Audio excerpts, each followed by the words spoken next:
What's happening, everybody? Welcome to the Bituation Room on a Wednesday, June 3rd. What is happening? Happy Pride, everybody. We are trying to, not get ahead of our skis by doing a show on a Wednesday instead of a Tuesday. But of course, we're going to be talking about the California election results thus far. And sadly, one day was not enough to get those results. In fact, people return their ballots and can return their ballots by mail as of yesterday. What does that mean? That means it takes a while, people. California has one of the most liberal voting patterns, behaviors, habits, policies. So, but we will in a little bit with Rachel Reyes of the LA podcast be talking about what we know thus far, what we can glean from what we've seen. And then a little bit later, we're going to be talking about broader election results in everywhere from New Jersey to Iowa to, to Maine, of course, which has not voted yet, with Sam Seder of the Majority Report, and anything else we need to get into. There might be a little check-in with how the Israel Day parade went. I hear they missed Zoran quite a lot, to maybe an unhealthy extent. So if you're here, like and share the stream. This show is one of those shows that I think this show could be like a 5-hour show. We could just sit. It really could just be a stream. And I know the people watching on Twitch are like, yeah, what are you doing? Why not just stream? I know. But I've got to, have some amount of food, which I understand you're used to watching people eat live. But it is what it is. Thank you so much for being here. Before we get into what we're bitching about, ladies and gentlemen, I wanted to let you know that this show is 100% you supported. Okay. There is no dark money. There's no backdoor deals. I have not been paid by the Steyer campaign. I just read and I understand policy a little bit.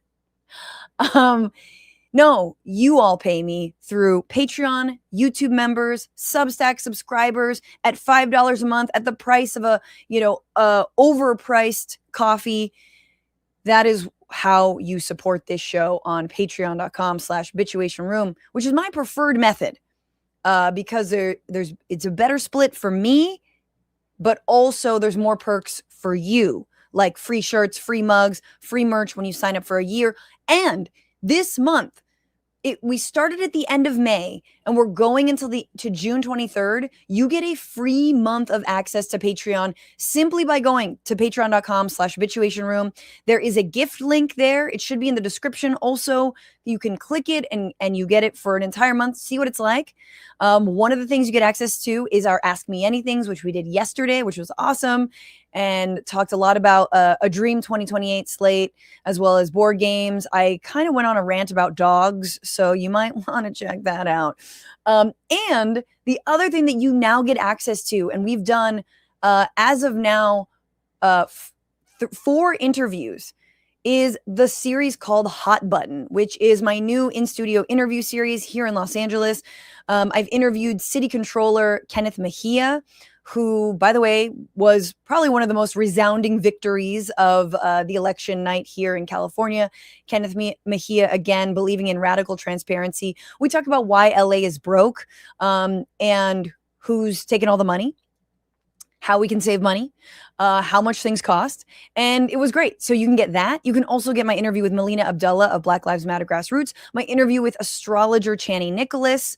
Some of you need to really open your little third eyes on that one. But to complete the full LA superheroes, trifecta, my latest interview is with Memo Torres of LA Taco, which is, he is a local reporter here who has been reporting on ICE raids every single day. And we get into everything from, the political response to the ICE raids here in LA, which maybe Rachel and I will talk about.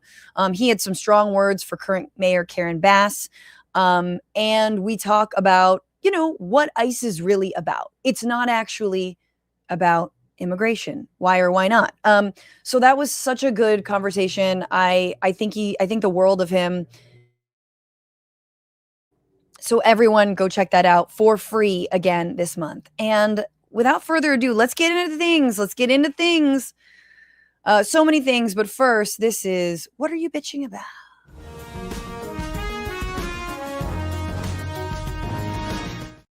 So a little bit of a different direction for the show on a post-election day. Something fun, something light, but it is Pride. And I just feel like, all the libs get all the attention, all the people who believe in, like actual LGBTQ plus rights and civil rights and whatnot. But what about the gays who like are just live to throw other gays under the bus? And that is our boy, our former congressman, not our, but New York's former congressman, George Santos, who currently is embroiled in an investigation into his betting on Kalshi. No. A prime insider trading betting platform and a known white-collar criminal convicted of wire fraud who was forced to resign from Congress because of it and a little bit of sexual assault or misconduct on the side. Wow. And mark my words, George Santos is not, and I have an unconventional take on it, because he is not the biggest name who is doing insider trading, okay? IDF soldiers were doing insider trading. Don Trump Jr. is on the advisory board of Kalshi. You telling me Don Jr.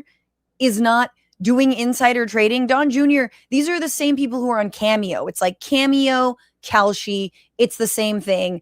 But Santos apparently was betting against whether he himself would attend the State of the Union address. If you guys remember this, he was ousted right before the State of the Union. And then he was like, is he going to even show up to the State of the Union? And here he is talking about it, trying to sort of like drum up support for people to make bets or like to get like build intrigue as if anyone cared. So to all of you like freaking out, like, oh, George Santos, you can't go on the House floor. I cannot go on the House floor when it's in session. That is correct. But I can go on the House floor when it's not in session. I've done some floor tours and whatnot. But you guys forget, I'm going to be in the gallery. I never said I was going to be on the floor. Or maybe. I'm going to be there for the State of the Union in the gallery, guys. Just chill, trolls. Chill, okay? I just want to see if you guys are going to be just as excited about Monica McIver and Sheila McCormick when they get their asses fucking convicted. Bye. God. Rue the day they invented veneers. The man's disgusting. This is him also just being like, also reminding us that he's total trash, like excited about Monica McIver, like who was, remember, like roughed up by ICE agents outside of Delaney prison detention center, the same way that protesters now, and, Ross Baraka, again, mayor of Newark, is being roughed up by ICE agents right now. Anyway, turns out that was a whole ruse because at the time, traders on the prediction market site Kalshi were placing bets, millions of dollars worth of bets on who would attend the Santos video, Santos's video confirming his presence sent odds soaring, but he didn't show up. Watching the State of the Union from airport TV was not part of the plan. FML, Santos wrote on X using slang for a more coarse way of saying screw my life. Thank you, NPR. He posted the message as Trump was speaking, making those same odds in the Kalshi market plummet. What Santos didn't say was that he'd already placed bets on Kalshi that he was not going to appear at the State of the Union, according to 3 people with direct knowledge of his trades who were not authorized to speak publicly. They say Santos misled public and turned a profit based on the deception in the tens of thousands of dollars. Santos said to NPR, well, that's news to me. When asked about the insider trading probe underway into his activity on Kalshi, Santos says, quote, I'm not saying yes. I'm not saying no. When NPR questioned whether he had a Kalshi account, he went on to say that the co-founder of Kalshi, Luana Lopez Lara, is a fellow Brazilian whom he personally knows. He said he would call her to get to the bottom of whatever an investigation had been like. Yeah. Definitely call the head of Kalshi, your personal Brazilian friend, to to be like get you off the hook and or let you know, was I doing this wrong? Is this not a platform for insider trading? Of course it is. Of course it's a platform for insider trading, but counterpoint, so is Congress. So long as they're allowed to trade stock, isn't Congress a platform for insider trading? Here's my thing. I don't care about George Santos, but if he were a Democrat, this like former drag queen, corrupt Democrat, Republicans would not stop talking about it. And it is very fitting that we on the left, and Democrats and progressives, we like, wring our hands and try to like purity test all of our politicians on this and this way and that way. Sometimes it's good, sometimes it's not good. And then you just have this like open grifter he was Jersey, right? I think I misspoke, but like, who is like openly just a Republican because they'll accept anyone and like, doing crime is the name of the party. Like that's what they do. Look at Ken Paxton, who's now going to be running against Tallarico in Texas for the Senate. Like they love their criminals. So I stan him. I mean, mostly because it's pride. No, but mostly because he's not the worst offender. And it's fun. And it's fun. George Santos is the gift that really does keep on giving. In fact, I thought is there a documentary coming out about him? We've got to follow this man. He's really going places. He really is. I mean, he's distasteful, but he's going places. You guys, I'm excited to bring in my guest who I like to text in a panic to explain Los Angeles politics to me. Interestingly, many people living in the greater Los Angeles, some of them didn't know that they couldn't vote for mayor because they have their own mayor. Like they live, in an incorporated like city that is like, oh, you're the city of Pasadena. Like you've got your own mayor, bud. So people who live here are starting to understand what is going on. And we can talk all about that. But she is a labor and community organizer born and raised in the San Fernando Valley. She's the co-host of the LA podcast, which I encourage everyone to listen to. It's a news and politics podcast for people living in LA. Please welcome Rachel Reyes. Hello. How are you? Good. How you doing?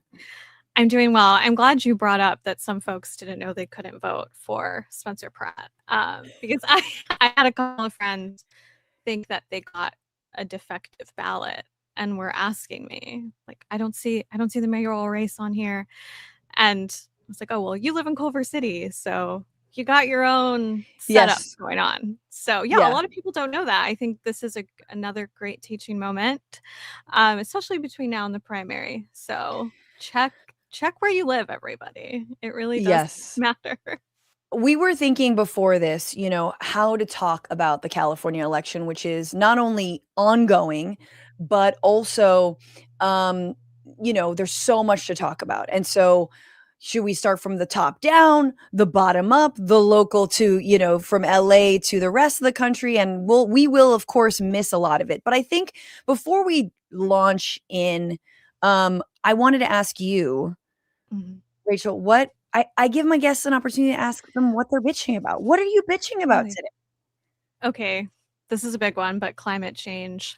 I was in London and Paris last week. I always go Memorial Day week for their end of May bank holiday, but also, of course, it's a 4-day work week for some of us. So I was there this time last year, right before actually your live show. That's right. And normal weather in the 60s and the 70s. Very, very manageable. Very spring. Early summer, right? Early summer. Yeah, exactly. Late spring. I knew what to expect, packed appropriately. And I show up last week. I knew it was going to be hot. I had, looked at the weather, but it ended up being 95 plus degrees for a solid week across the UK. Also, France was having a heat wave. Because I did London and Paris, I couldn't escape it. It was so hot. And of course, woe is me, this is like not a real problem, but I could not help but think about how it was impacting essential workers. Once again, it felt like a hazard pay pandemic preparedness situation. A lot of bus lines were not running on time because bus drivers were calling out because they did not want to sit in a glass box all day. who would when it's that hot? Same with tube drivers. It's really hot down there. Yes. So I just couldn't stop thinking about, our essential workers, even folks who work in restaurants, people who work in shops. A lot of people have you need AC. It didn't, but now it does, especially for these weeks that we use. Rachel, your internet is breaking up a little bit, so I want to just name that because I don't want to lose you. Is it? No. Yes. Is there a better network you can jump onto, or should we just try to slog through? I can try a different one if you want me to connect to that. Yeah, let's try that and see if it works, because it worked a little bit better, and I'm going to take you out. You can feel free to refresh. This is all behind the scenes fun stuff. This is the live show. You ungrateful little piggies. No, piggies are always grateful, especially Werner Edgar, who gave out 5 memberships on YouTube. Thank you so much. All right. All right. We'll wait to bring Rachel in 1 second. Let's see. How's it going? Okay, can you hear me? A little bit. Better? Yes, I think so. Oh no.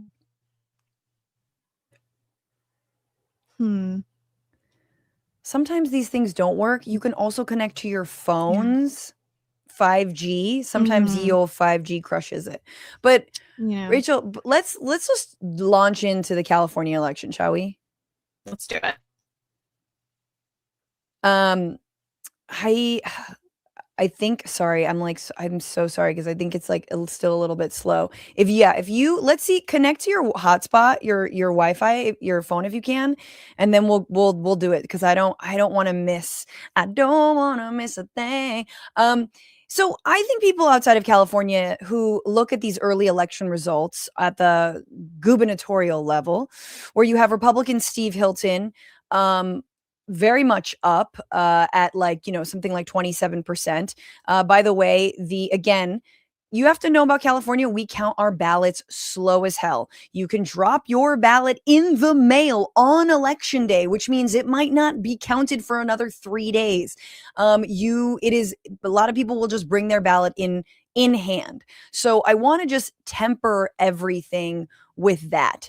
And I also wanted to make sure people know, if you're like, what the hell happened to California, that not only is that the case, but that, according to Adam Carlson, I really appreciate this analysis, is someone who did vote for Steyer and Rahman. Anyone who is saying it's over for Steyer or Rahman at this moment doesn't know ball. And that was last night, of course. And we haven't gotten a big tranche of results since 2 a.m. And I wanted to, piggyback and add David Dayen's comments, who quote tweeted and said, "This is particularly true because the blue shift is going to be pronounced this year than any other, more pronounced. Matters for races across the state. Mai Vang, the current Dem lockout in CA6, Villegas holding his lead in CA22. Lots of counting left to go here." So that's the biggest thing, is that the counting is taking a while, and the people that tend to vote late or mail in their ballots are always going to be progressive, young people, Gen Z.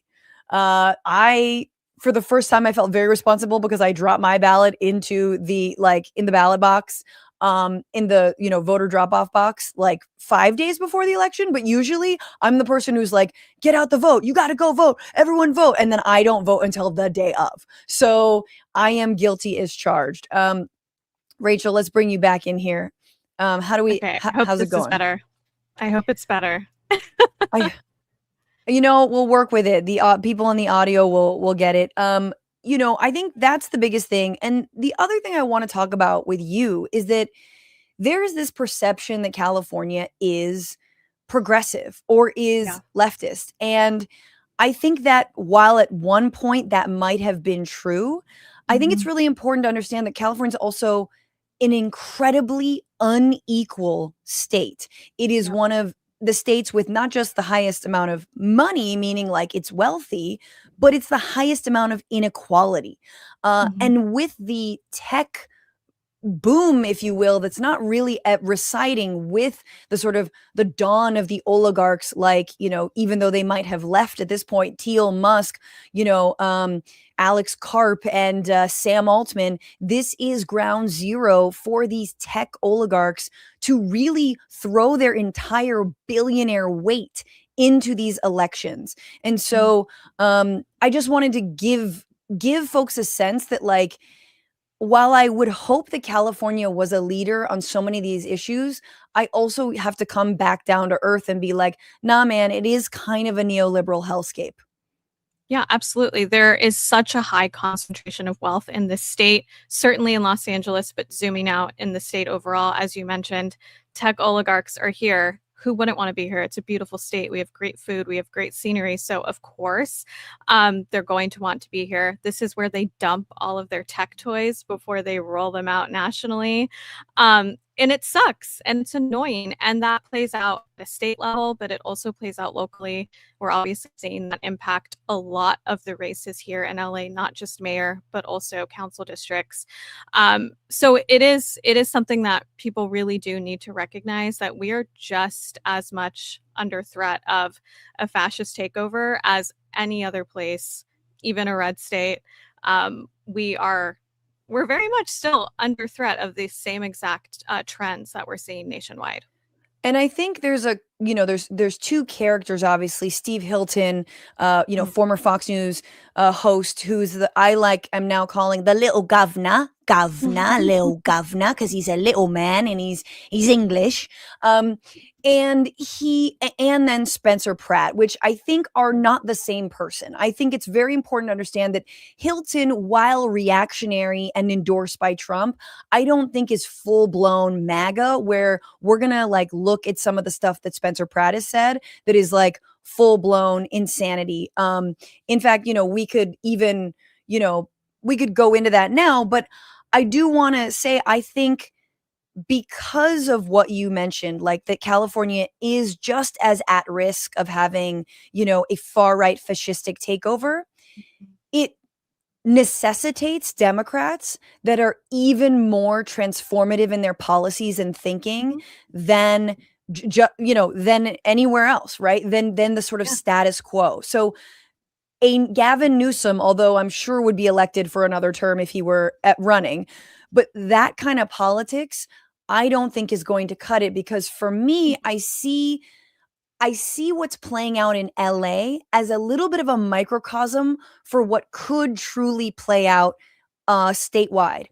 I don't think Hilton is going to be the next governor of California. In fact, again, hope against hope, he might actually get booted out of the top too.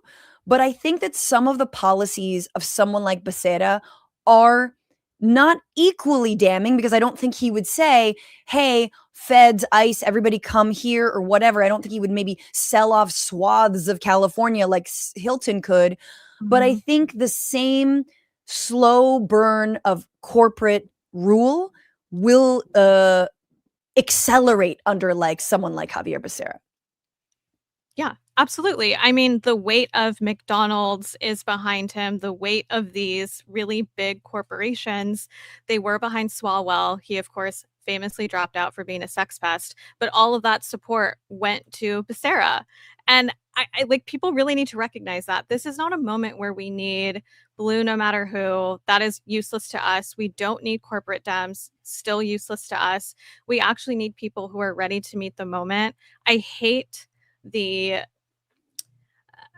positivity behind, oh, Becerra's so calm and steady, and that's what we need in this moment. That's not what we need in this moment. We are against a fascistic takeover. We need people who are ready to act with equal toxicity and hostility, frankly, because we need people who are going to be loud in the face of fascism, and not people who are going to be abiding by respectability politics. That has gotten us nowhere. It's actually further driven the entire national conversation to the right over the last 40 years. We have been living under this bizarre Reagan-esque rule for the last 40 years. It's time for that to be over. We need people who are ready to fight for us, and not people who are just going to collect their checks and be nice and be cordial with these and this people. is the I think there's really something to be said about that. Look, Becerra was in Congress for 24 years. He was then Attorney General of California. He was then HHS Secretary in the Biden administration. There's a lot that could be said about his qualifications. I'm going to get to that in a second. But when you said McDonald's, it's not just McDonald's, right? It is Airbnb, it is Uber, it is Meta that gave him $1 million. It is Chevron.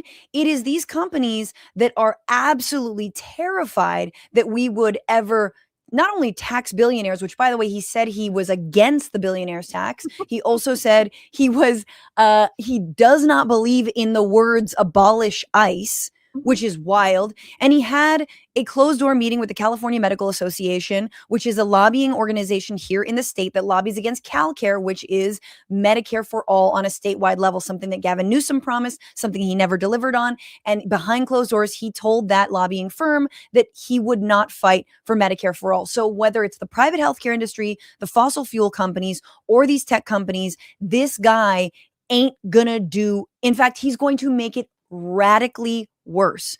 And that is sort of where we're headed. And so it's precisely that fecklessness that I think if Becerra becomes governor in 4 years, 8 years, whatever, you will get Spencer Pratt governor. Like you will get Hilton governor. Yeah, Becerra might as well be a Republican. I mean, like what you just described is how we would describe a Republican 30 years ago. Yes. Like those are just Republican stances. And I agree with you. Like it's this slow roll. As I said, we have been slowly pushing the Democratic Party to the center, to the right. We've seen that happen here in LA in mayoral races, which we'll get to, and even in city council races. Everything is moving toward this centrist position. And that's not a real position. Like just be a Republican. Like yes, just be a Republican. Thank you. Well, okay, let's just bring some receipts because I'm sure there's people who voted for Becerra. I know there's a lot of them who are mad at me in my DMs right now. But there's a couple more, things we have to understand about the Becerra, salience and campaign. Number one, I just have to read this. Okay, number one, all of the Biden administration thinks Becerra is a joke. According to Politico, 6 former Biden administration officials, all of whom were granted anonymity to speak candidly about a former colleague, acknowledge the subject of Becerra's unlikely rise has come to dominate their group chats and conversations. Quote, it gets the biggest laugh every time we send around a poll. And then they talk about why. Quote, he would go to brief the president and was not prepared at all, almost to the point where it was an embarrassment, the official said. Biden would pepper him with questions and he would not be able to answer them. Ron Klain, by the way, defended Becerra. But Becerra, again, HHS secretary during COVID, Becerra seemed slow to activate or at times uninformed about the migrant crisis at the southern border when a rush of detainees overwhelmed federal facilities, according to 4 of the former officials. At one point, leaders from some of the largest Latino advocacy organizations went to the White House and asked for Becerra to be included in more meetings, but some in the West Wing, including Biden, were frustrated by his apparent lack of preparation when he was in the room. I think that was sort of preceding it. David Dayen of the American Prospect, who I mentioned earlier, also says that many of the people who he says, I've seldom read more cutting remarks from former executive branch officials talking about one of their own colleagues. A lot of the response was him, really? Susan Rice privately called him an idiot. Xochitl Hinojosa publicly called him not effective in government. An unnamed official called him a, quote, modern-day Chauncey Gardiner, referring to Peter Sellers' simple-minded character of, quote, of the book Being There, or the play, I guess, who spouts nothing but platitudes, inspires the country, and accidentally becomes president. That's insanely harsh and not a little bit cowardly when done off the record, but it raises a larger question. If Becerra was in over his head in Washington, why didn't Joe Biden find someone else for anyway? So there's a little bit more there that Dayen goes into. But so it's on top of him being like not fit for office. There was some investigation into his account, because I don't know if you all have noticed, and you might have noticed this, Rachel, but if you post anything about Steyer, for example, a guy who believes in taxing billionaires, even though he is one, a guy who believes in Medicare for all and wants to fight for it, who wants to hold fossil fuel companies accountable, on and on and on, you get a lot of spam. You get a lot of people who are like, no, it's Becerra. Wow, how dare you? Well, it turns out there were 3,000 fake accounts amplifying Becerra across social media platforms, X, Facebook, Instagram, while also criticizing Steyer, according to Steyer's team. In all, the fake accounts generated 1.3 million views and 42,000 engagements. The Steyer spokesperson, Kevin Liao, alleged a coordinated network from Becerra's team or supporters. Becerra's campaign denied any role and dismissed the influence of fake accounts. But to your point, the same digital comms person that was working on the Swalwell campaign then moved on to the Becerra campaign. And the last thing on this, man, it's crazy to me out here in these influencer streets, as gross as that is to say, both influencer and somehow influencer streets, how the same people who were pushing Swalwell will be like, well, now it's Becerra. And it's like, why would I trust you when you literally are pushing this predator? How am I supposed to trust you? And yeah, full disclosure, Rachel, I spoke at a Steyer rally, man. Yeah. You got to take swings, and when you only miss the balls you don't swing at. All right, and I am not good at sports, and you got to swing. I love California, and I believe we can save it from tech oligarchs, and I actually do believe that Steyer is our best chance at doing that. Yeah, I agree with you. I am a Steyer supporter. I did not. I don't understand how you can just move from Swalwell to Becerra and be like, well, yeah, this is it now. He clearly was paying influencers. There was clearly bots operating on his behalf. And I don't fault him too much for that. I think that is just where we're at in the world. I do think that is very typical. I think a lot of campaigns are probably doing that. We saw that, I think, locally. There were a couple of candidates, I think, maybe are you paying people to support you? Are you paying people to make these videos and make comments? So, I think that is where we're at. And the Steyer campaign too, by the way, the Steyer campaign was absolutely doing that. Yeah. And the problem was that they weren't disclosing it. And again, we can talk about, what actually wins elections. And as much as I'd like to say, and people in my comments think that it's me, it's not. It's knocking door. It's doing the hard work, man. Yeah. It's knocking fucking doors.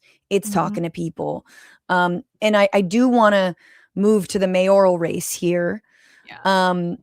And let me just show you the latest results of the mayoral race. It was a good night for Karen Bass, the current mayor of LA, the incumbent, got 34 at this point. Again, there's an estimated 40% more left to count.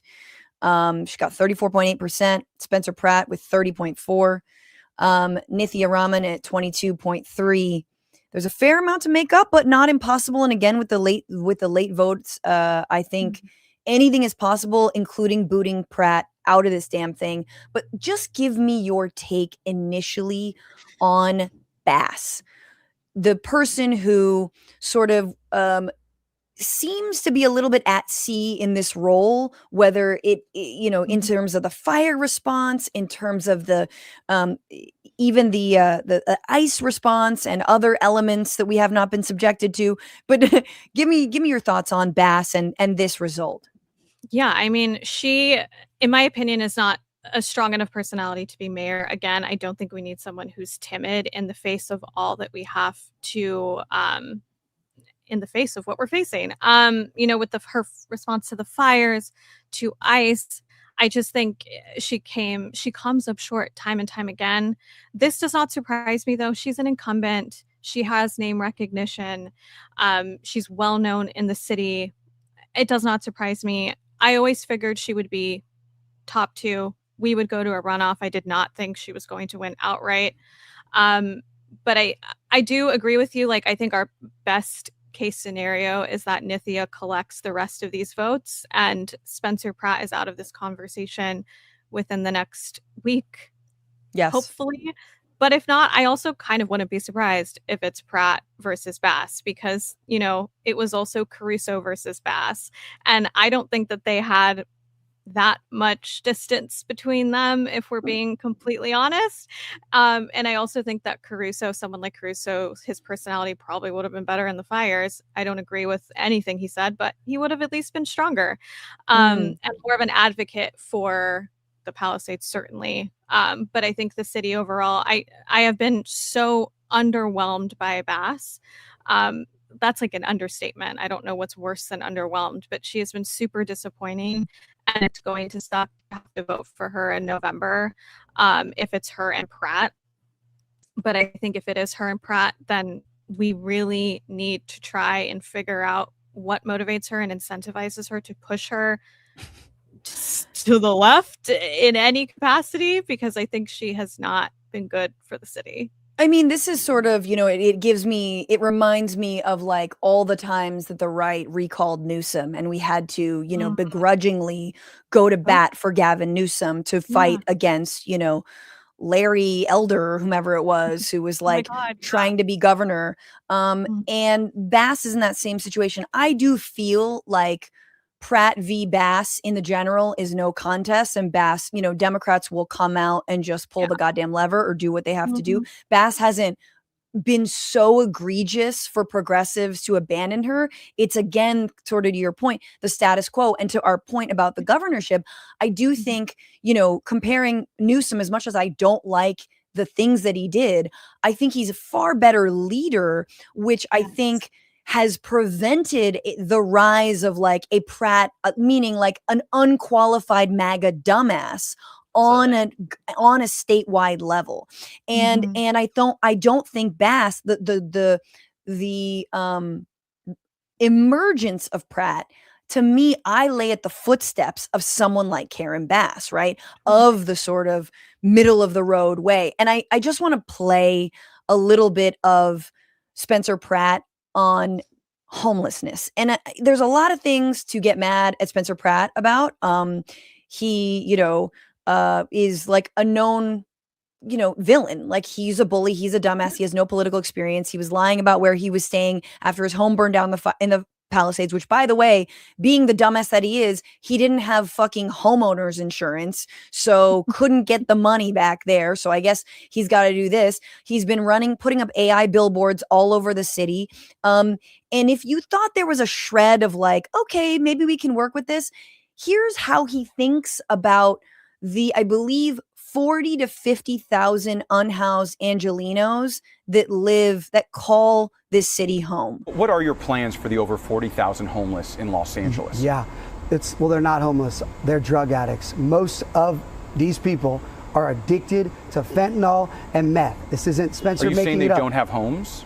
There is places for all of these people to sleep in LA. No matter what anybody tells you, we have housing and shelter for everyone that's living on the street. They are choosing to be on the street because they want to do drugs. They don't want rules. They don't want to listen. They want to have animals to abuse. This idea that they're forced on the street right now is a lie that our city is perpetuating. We've paid $24 billion to house these 40,000 people. There's spots for all of these people. They are choosing because they're an addict, and you can do fentanyl and sewer meth on the sidewalk with no repercussions.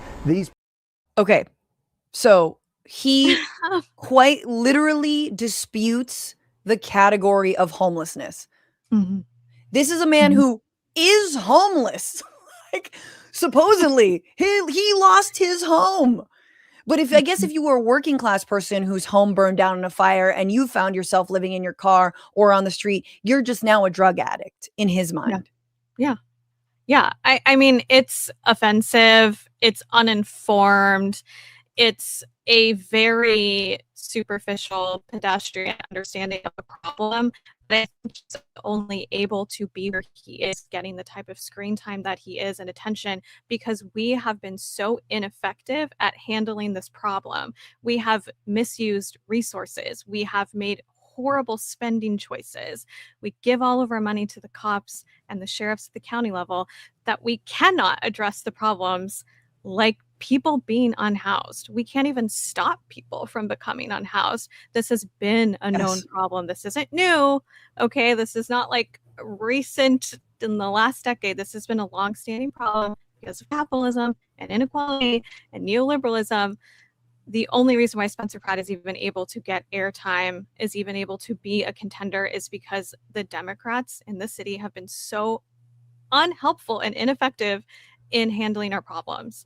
and they have the resources too. They're just making the wrong choices. And that's really unfortunate because I think, we all have choices who to vote for. It really depends on who is going to speak to the needs that are not being met. Yeah. And I think people who are, working 2 jobs to try and make ends meet see Spencer Pratt being upset and using his power, saying, hey, I could just coast on being a reality star and all the money that I've made, and my wife's a pop star, but I'm choosing to go into politics to help you.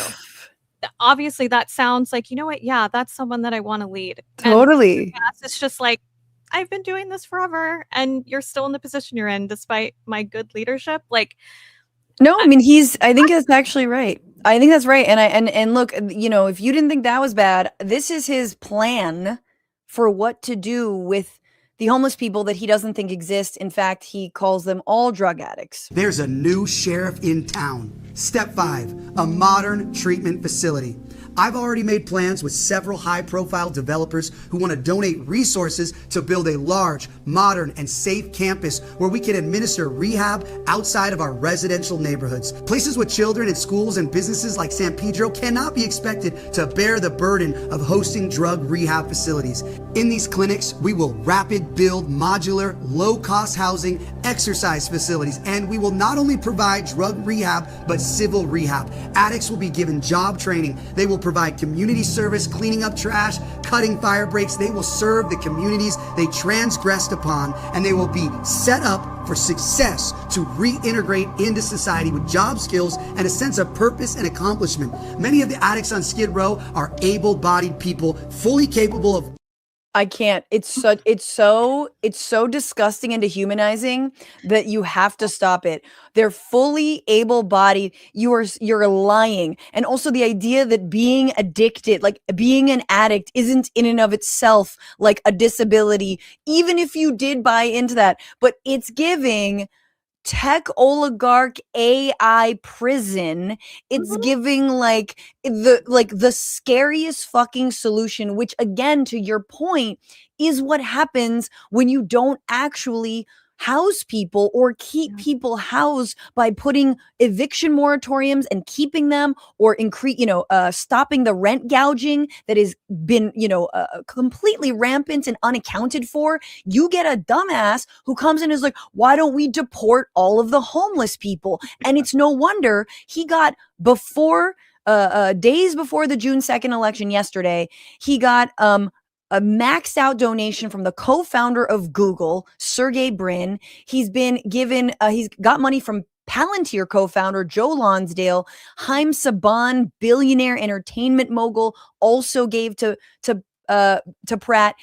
As dumb as we think he is a fucking funnel for all of these tech oligarchs and billionaires to just delete all their problems, which they think is homelessness, as if they don't rely on workers and working people. And people who have jobs but maybe don't have anywhere to live, like they don't rely on all of our labor. Mm-hmm. Exactly. He's just Tyler Rasta for these people to funnel money in, and he'll take the cash and he'll say whatever they want him to say. I mean, it's very obvious that that's what it is. But as you said, like, what is the rebuttal to that? What is the vision that Karen Bass has for the city? Like, because it's actually not working what you're doing either. So I think that's why it's like people are in this place, and I don't begrudge anyone. I wish that more people were out knocking doors in the community, talking to their neighbors, and expanding on this idea of what can LA be, what can we do to make things better? Because I do think there's a response to Spencer Pratt that is adequate, but I don't think it's what Karen Bass is doing. And it's going to be extremely unfortunate if it is them too in the runoffs. And we have to try and sell Karen Bass to people who, again, are working multiple jobs, trying to make ends meet, can't afford gas, can't afford rent, maybe already are housing precarious, live in their car, live in a garage, what have you. It's incredibly unfortunate that we're in this position, but it's a position we're in because we have a history of an LA City Council that is ineffective, and mayors that have been ineffective, that have been more focused on bringing mega events into our city instead of improving the city for the people who already live here. It's frustrating. Rachel, do you have a moment to talk about Nithya Ray, or you got to bounce right now? I can talk about it for 2 seconds. Yeah, Let's talk about the progressive challengers here. You know, Nithya Raman, city council member, and Ray Huang. As we know, Nithya jumped into this race pretty late. Ray has been in it for a while. She's a housing activist and a pastor. And, you know, Nithya is sort of chomping at the heels. Again, 40% still to count.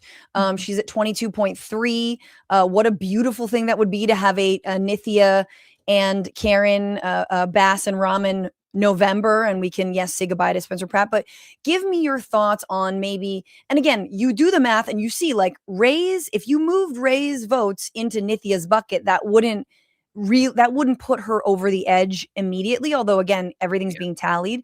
But give me your sense about like where that Zoran energy, even though again our mayors are very different, where that Zoran progressive DSA energy is in LA, and this sort of fracture that we are going through. I don't know where it is, but it's not Nithya at all. I don't know why people are trying to create something that isn't there. Like, if that's not Nithya, that's okay. Like, you're allowed to be a centrist. You are. It's not what I would do. It's not how I would run a campaign, but you're allowed to be a centrist. That is how I understand her campaign and her positioning, especially when we take into account the last 5 years. There's a couple of things that I haven't agreed with that I think to me signal, okay, you're more of a centrist, not who I thought you were, not who I worked for, not who I was hoping to see. But again, that is your choice how you want to run a campaign. I was a Ray supporter. I know both of these people. I've worked with Ray more closely, just being on the West Side over the last couple of years.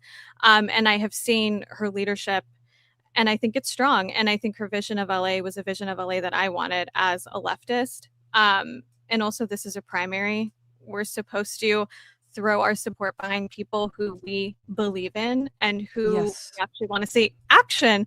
And I was talking to a lot of people who were saying things like, well, I really like Ray and her vision for the city, and she is more left, but gotta vote for Nithya. And it's like, well, why? I like truly don't understand that thinking, unless again, you're a centrist and you want cops to have more money. But you're talking to someone that's me, you know, that's me who's basically like, you know, I was excited about Ray, but then when Nithya jumped in, you know, I saw a path for Nithya.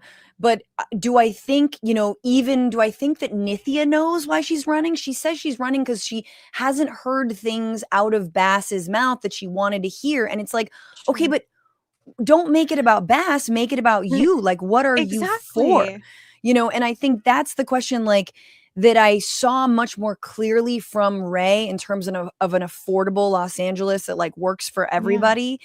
And even just saying those phrases, like, and again, I strategically voted, you know, again, you know, this is how I vote. Like, I vote a little strategically and I vote a little bit of my heart. And I think, you know, me voting Steyer versus writing in Butch Ware was that, you know, me voting for, you know, Nithya versus Ray was that. And I see, you know, Ray was unable to unlock matching funds. I don't know all the details, but sadly her campaign, I think, sputtered.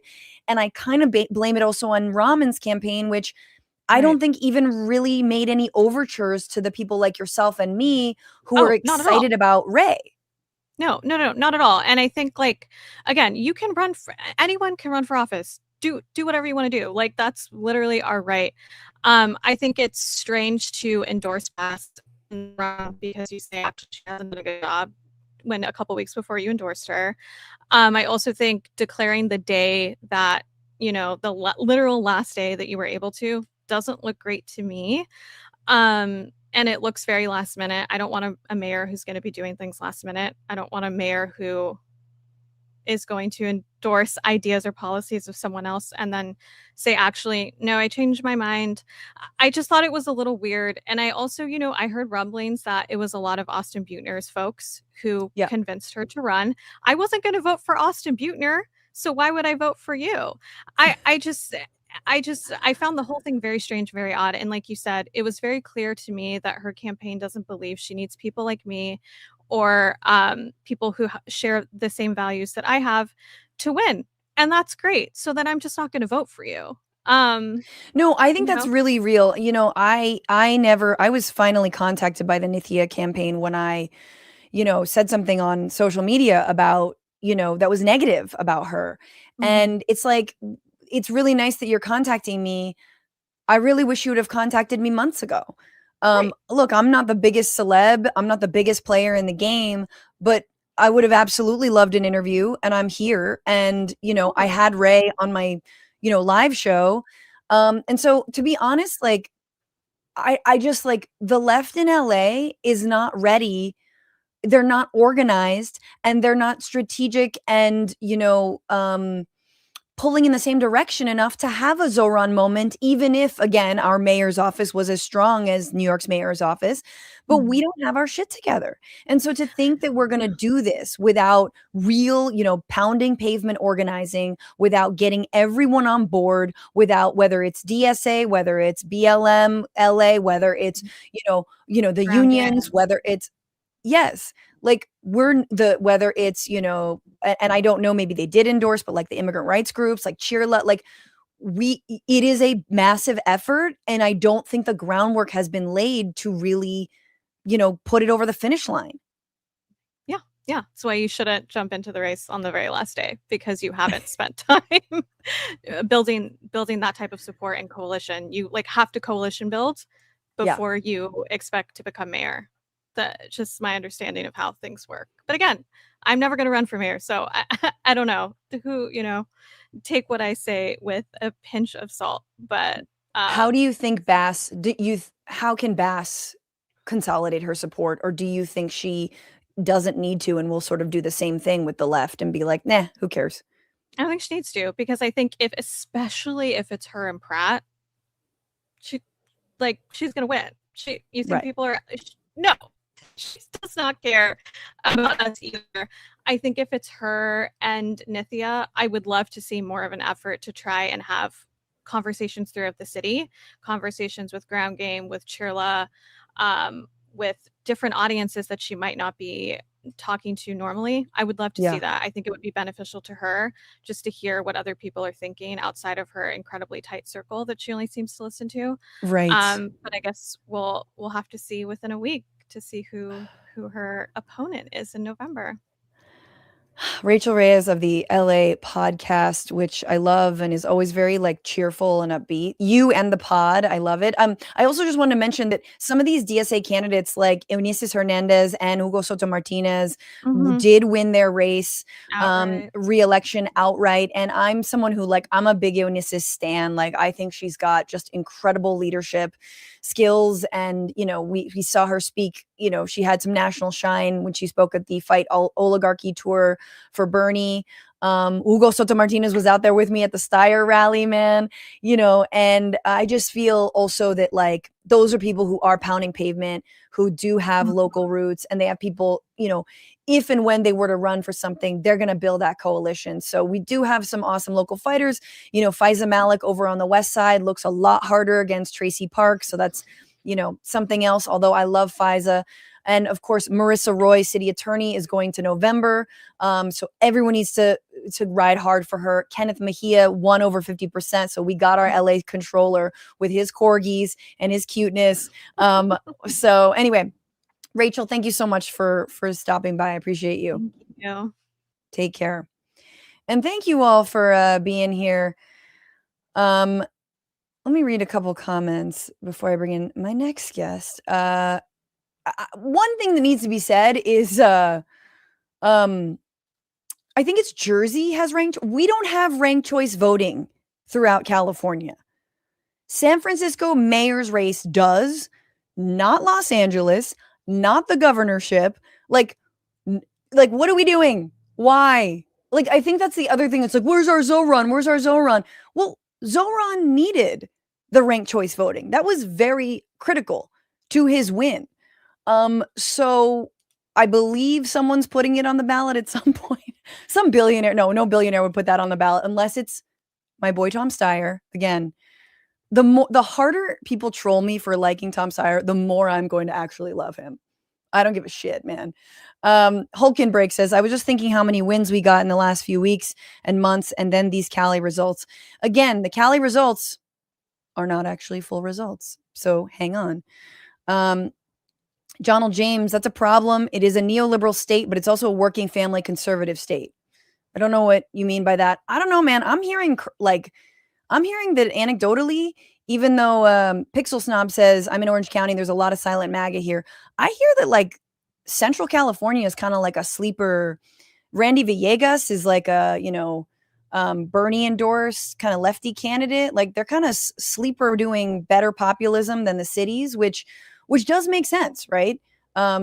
Just in terms of like the lack of affordability is way more affordable in Central California. There's less class inequality, I think, too, over there. Let's see. John Davis, all election days should be holidays nationwide. Oh, by the way, y'all, Spencer Pratt is already assembling a Stop the Steal team should he not make it to November. I mean, he's already celebrating because these guys are not so smart, but in case he doesn't make top 2, he's hired, I believe, one of the lawyers that like argued, not just one of the lawyers, Josh Hawley's wife, who was someone who argued for the overturning of Roe v. Wade. He's hired her to help him do the Stop the Steal LA version. So anyway, that's fun. Let me bring him in. He is the co-host of the Majority Report. His name is Sam Seder, and he joins me right now. Hey. Hi, Sam. Oh, don't let me interrupt whatever you were watching. Sorry, I've got to just let me finish up my TV show, and I'll be right back. Yeah, please. No, that's fine. No, I'm rewatching The Office, and no. You're studying up? Yeah, I was actually just looking for the live results. What's going on in California? Why did all these votes come in so late? This sounds very suspicious. Oh, I think so. I think it should be investigated heavily. The votes don't count. Like if you're lazy enough to just put it in the mailbox on election day, you should go out to the there's irregularities. You should go to the farm for homeless people that Spencer Pratt is building in, wherever the fuck. I don't know what is going on out there, but well, look, we might have a little bit of a cluster over here, but at least our senators didn't attend Israel Day Parade. Although if we had an Israel Day Parade, they probably would go. Touche. Sam Seder, I don't know if you're thinking about this, but what are you bitching about? I want to get into, Adam Hamawy's win or Hamawy. I literally don't know how to pronounce his name. I have pronounced it both ways. Thank you. I hope. Yeah.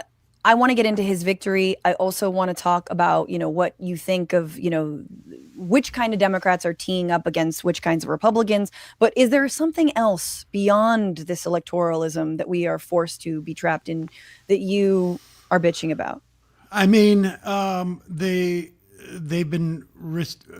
Trump administration is about to, when they passed the so-called Big Beautiful Bill and kicked about 5 million people off of Medicaid, I should say, through so-called work requirements, which we know are essentially a surrogate for lard up as much hoops for people to get the Medicaid they deserve, and make it essentially just like a war of attrition, give up and make it impossible for them to get that Medicaid. They're also now narrowing a term of, I don't know if you call it of art, but a term about what constitutes having a disability.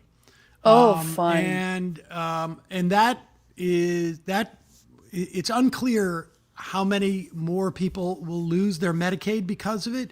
Could be up to another 2 million people. So that's a little bee in my bonnet, as it were. Only slightly. I mean, there's, I don't know if you picked up on this, but there's a lot of bad news. Oh God, dude, it's I know. Why is They it just such a pulled downer? They're pulling out all of the monitors of things like ocean temperatures and shifting currents, which would, among other things, help you gauge what's happening with climate change, Well, but you gotta also do just that. the climate in general. And it's saving $40 million. Thank God. I think, Because the problem with measuring Elon the ocean, Musk made that yesterday. I'm sure more. I just feel like the problem with monitoring the ocean, sea levels or the temperature is like, then you just get more bad news. Like then you're just like, oh, it's hot, and you're like, that's depressing. Ugh. It's wokeness run amok, because Yeah, then you're and like, it's what just- are we going to do about the eels? Yeah, exactly. And also it's sad. I mean, it's just sad, depressing, and woke, and nobody wants that. No. And especially ahead of this super El Nino that's probably going to be hitting the Pacific this summer, nobody needs, I don't need a thermometer to tell me that it's hot. I just go outside. I mean, I don't, because I'm in my car and I don't actually enjoy nature because it's too fucking hot to take a hike. Also, 3.5 million SNAP beneficiaries are going to be lost between July and February. That's coming out because of the big beautiful bill taking effect just in time, kind of for food prices to skyrocket. Yes, as a function of this war in Iran. Just in time for that, but also a little bit in time for the midterms. When does the reality of American popular opinion catch up with the fucking reality that they're living every day? I don't know. Sometimes, I look at like people voting for Hilton or Becerra even. And then, of course, you see Republicans and where they're voting, and you're just like, wait, you guys don't. Oh, you don't get it yet? You don't get it yet. I mean, I've brought this up many times over the years, but John Dean wrote a book in 2005. He was Richard Nixon's counsel. Okay. Spent some time in jail. Wrote a book entitled, in jail. I think it was A Conscience of a Conservative. It was a response to a book, I can't remember who wrote the original, about conservatism, I think maybe in the 70s. And he did a bunch of work with this guy named Bob Altemeyer, who was a professor in Manitoba University at the time, who had done, by the end of his career, about 35 years worth of clinical studies on right-wing authoritarianism. And his findings were that 25% of North Americans are right-wing authoritarians. And I emailed him. He wrote a couple of pieces, I think maybe one on Daily Kos in 2016, but I had a bit of an email exchange with him around that time to see if he would come on. And he wouldn't. I mean, he was, I think he was starting to get nervous. And, he was like, there's no arguing with these people. You need to beat them politically. Because there's just simply no arguing with him. He has since passed away, but people can find his work. But I think, the point being that there is no time where the Republican Party, the majority of Republicans, 60, 70%, 80%, are going to have some revelation. I think it's impossible for them to do so. Because it is not. They like the taste of boot. It's not. Yeah, it is not a function of like. It's a function of the container, not what's in it. And so they just love the container, and that container is Donald Trump, and it doesn't matter what that consists of from day to day, week to week. And that's it. But I think, largely we're seeing like independents and Democrats realize this. And I think if the Democratic Party and its leadership in particular, and particularly like sort of like a generational thing, tied Donald Trump, rather than saying that, all through the Biden years, we were hearing like MAGA or extreme MAGA or radical extreme MAGA. Like there were all these qualifiers. No, it's the Republican Party. Yeah. And if the leadership would even just message that, like, look, this is and also function in this behavior, right? Like, I'm not going to vote for any judges because none of them will admit that Donald Trump lost the 2020 election. Or I'm not going to vote to confirm Russell Vogt, who I know very well helped author Project 2025, of course, which I spent the entire election cycle saying, yeah, everyone needs to look at Project 2025. Oh, okay, you want Russell Vogt in there? I guess I'll confirm him for the Office of Management and Budget. Like, what are you doing? Right. Starting in 2016, the leadership failed to tie the Republican Party to Donald Trump. It is not Donald Trump's party now. It is the party produced Donald Trump. Yeah. It is not like he 100%. came out of the space and dropped in. The party was headed there, and Donald Trump just stepped in, and he fit the suit that they had tailored. Unfortunately for them, it was stretchy. So that he could grow further while he was in. He's kind of Ozempified lately, and possibly dead right now. I don't know if that's Ozempified. That may not be Ozempic.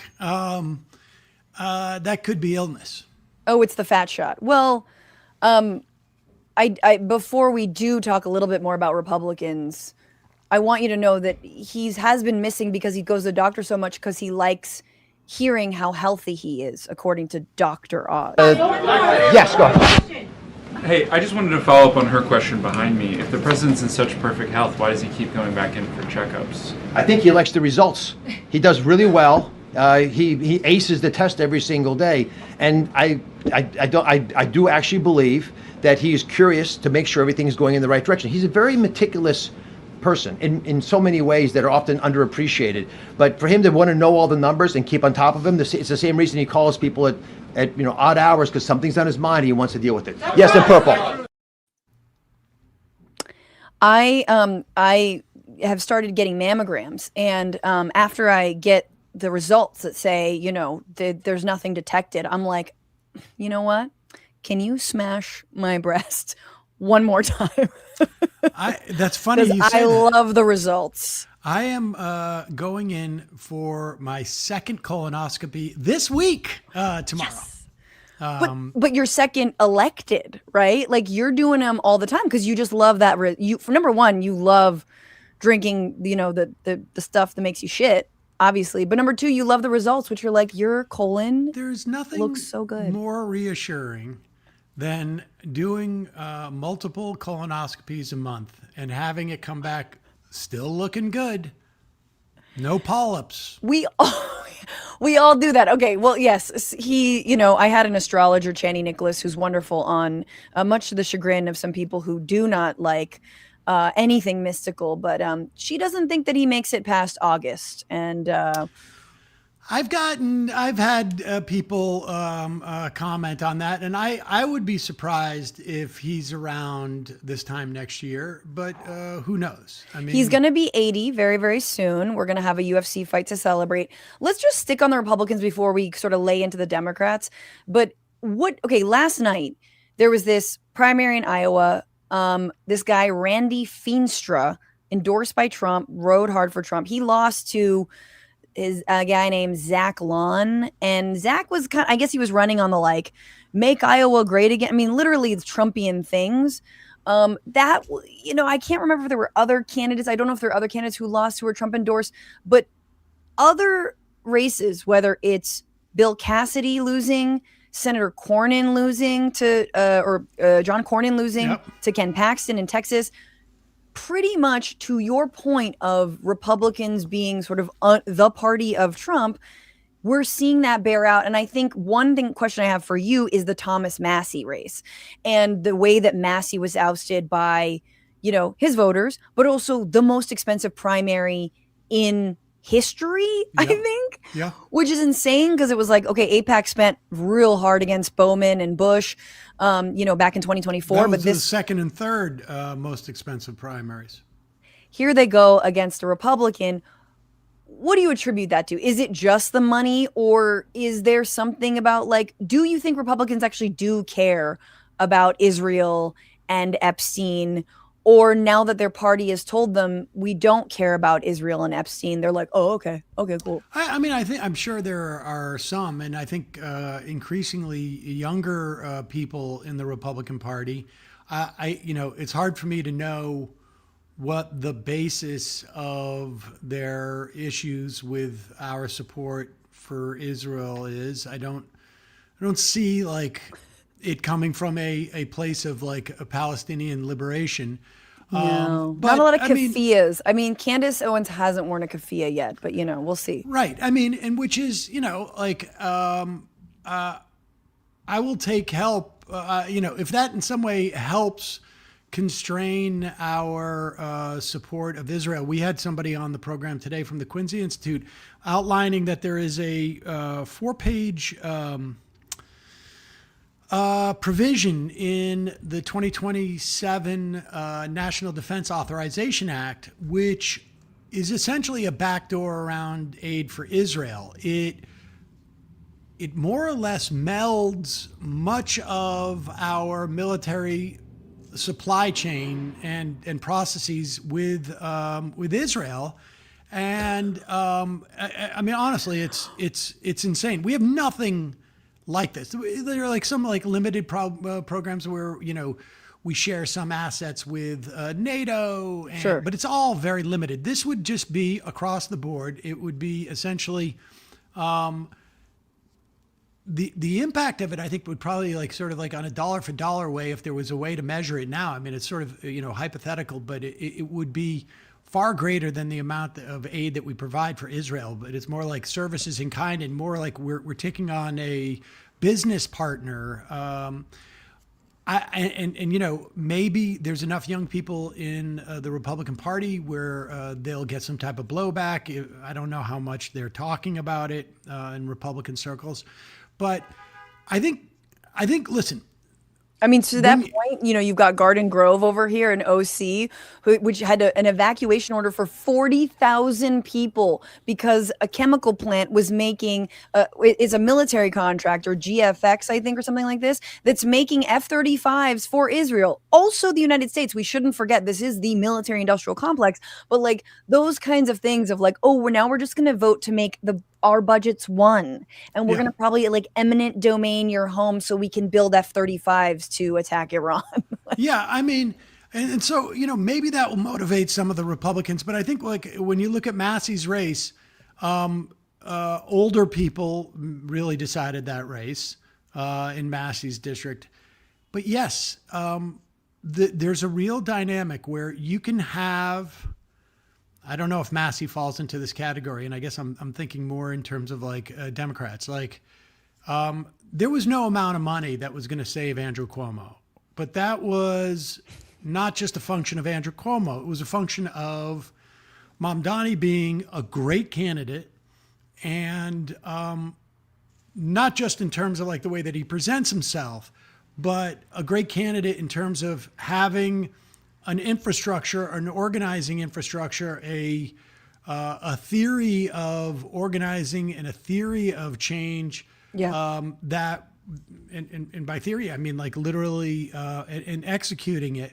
And that's what it takes. I mean, it's the classic, they've got money, we've got people, but it's easier to have money if somebody gives you money than to have people and to be able to organize them in such a way. And I think we saw that in a couple, maybe a couple of the races. I'm not, I wasn't terribly intimately read into these races, and it's hard when it's the local races that are outside of your locality to get a fix on that.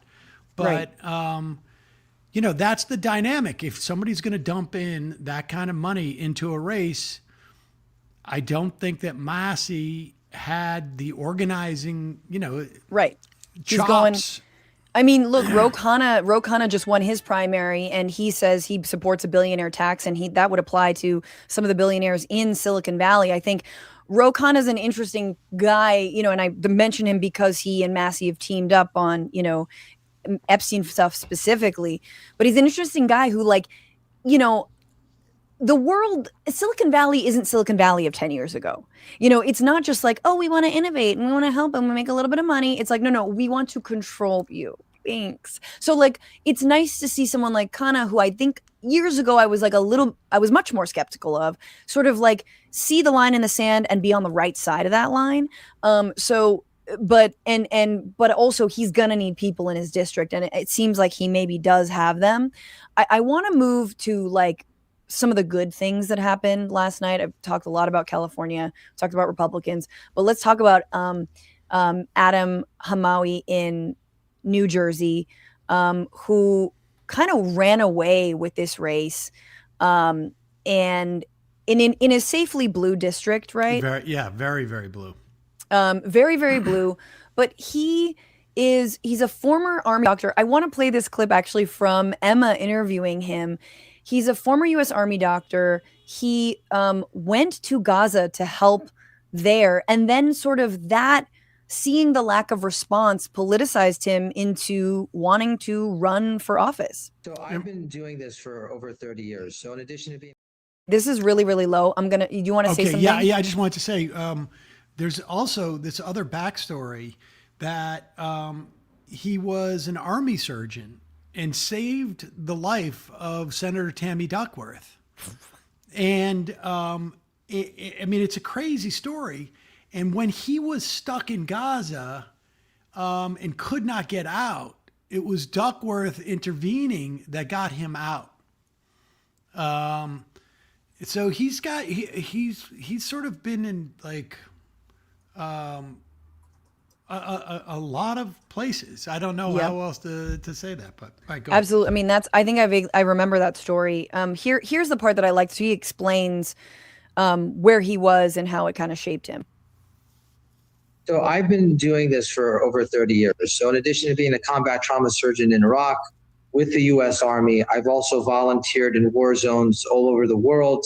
I've been to Central America. I've been all over the Middle East. And what I saw in Gaza was something completely different at a scale much larger, where there's deliberate targeting of civilians every single day. And seeing that horror, like at the, that my tax dollars were funding, fundamentally changed the way I look at politics and really pushed me to get involved. Because normally after my mission trips, I come back, I work, I go back to my, my practice and, cover, my district and take care of them. I couldn't do that anymore just to forget about what I saw. I needed to be a witness, and I started going to DC, working with Representative Bonnie Watson Coleman, working with, many of the senators, trying to talk to them and reach, tell them this is what our country is using its resources for, is to fund the genocide. Unfortunately, most of the lawmakers wouldn't even give me an audience. They wouldn't open their doors and listen to what I had to say, whether they agreed to or not. And it's that reason why when Representative Bonnie Watson Coleman decided to, retire this year, I felt I had to jump in and I had to go there, because my perspective is fundamentally needed there, because we need these resources right here at home. I'm in Trenton right now. So that's the message. We need these resources right here at home. I had to jump in. No one would listen to me. This is a guy at his wit's end. And also I think making that point that so many who have actually won their races have been making. Why are we sending money abroad when we have an affordability crisis, as it's now being sort of conveniently called? But massive inequality and fucking broken infrastructure and no healthcare here in the US. Yeah, I also think, and I think like that's an effective narrative and framing, but I also think even if we had single-payer healthcare and we had fully funded SNAP and Medicaid and free childcare and free university, we still shouldn't be funding this. You know what I mean? Like, it's not. If we were Israel, we shouldn't be funding Israel. I just think that there's no there's no circumstance where we should be funding, apartheid state almost undersells it at this point. Yeah, right. And there's just no circumstance where we should be doing that. And and I think he was a great messenger for that, in part because of he, like I say, this is a guy who saved the life of a sitting senator.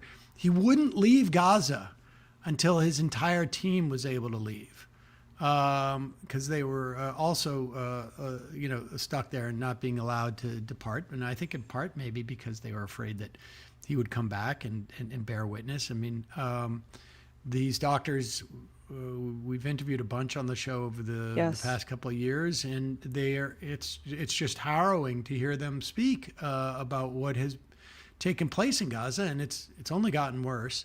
And so it's a good sign. It's fascinating to me how much things have changed in 3 years in terms of this issue becoming really in people don't even use it as the word litmus test, but it really is a litmus test. Yes. And if you do not pass this litmus test, you better come with a lot of money to obscure the fact that you don't. And I think that's what you see with people who have eked it out. I mean, it's part of the reason why they've smuggled this thing into the NDAA, which incidentally, it's now clear that Netanyahu constructed the thing and literally gave the language. They need to do this because they see what's happening with the American body politic. It's almost the same strategy, like they're doing it on a political level or on a budgetary level, that they are in this, the massive amounts of AIPAC money, where AIPAC is getting better at hiding their money and Israeli lobbyists are getting better at hiding it. They come in at the very last minute. They have super PACs that sound nothing like it. I mean, right before the election, where I think, Shoykat Chakrabarti sadly is in third here over in California's 11th. It's like that Connie Chan apparently got all this money, perhaps even unbeknownst to her. She's been pretty vocal, not as vocal as Shoykat, but vocally against taking AIPAC money. So, that's something there. And I have, thoughts on Shoykat. Like, he did donate to a candidate that ran against Dean Preston, who's kind of like, the progressive darling of San Francisco. So there's some other shit at play there. I did want to say that when it comes to other victories, Faz, who used to be, the chair for Bernie's campaign, was mentioning that Bernie's endorsements last night are all 5-5 won their elections and their primaries. So Sam Forstag is this young Democrat in the middle of Montana. And, AOC rode really hard for him. He won. Randy Villegas is they haven't called it that he's advancing to November, but he is. And this is what I mean about Central California, Bakersfield, Fresno, kind of showing up here. This guy is, endorsed by Bernie. Adam Hamawy, who we talked about, Ana Lilia Mejia, who we've seen go very hard in the paint against AIPAC and for Israel. And then over here, the one bright spot, we have California Insurance Commissioner, which seems small, but our girl Jane Kim, who wants to create a public option for things like fire insurance, which is desperately needed. And not just the public option, because we almost have the Cobra of fire insurance, and where it's really expensive, and then the state pays for it. I know Cobra doesn't really work like that, but we have a very expensive public option, and she wants to make that universal. So there's some good signs, especially when it comes to where Bernie and AOC kind of decided to go hard. It worked out. Yeah, I mean, there's a tendency when you get some victories to think okay, we've crossed some type of threshold and it's all going to start to cascade, coming, and it's hard not to sort of slide into that mode. But the fact is that this is going to be a long haul. and there's going to be 2 steps forward, 1 step backwards. But, you know, you got to look across this primary season and be happy if you're a progressive, because in many instances, the progressives have won. And there is definitely like a sort of I have a broader sense that at the very least, what we're seeing is the old guard sort of slightly losing their grip on things, you know, partly because they're just old enough that like literally they don't have the capacity to maintain They that don't grip. have a strong grip.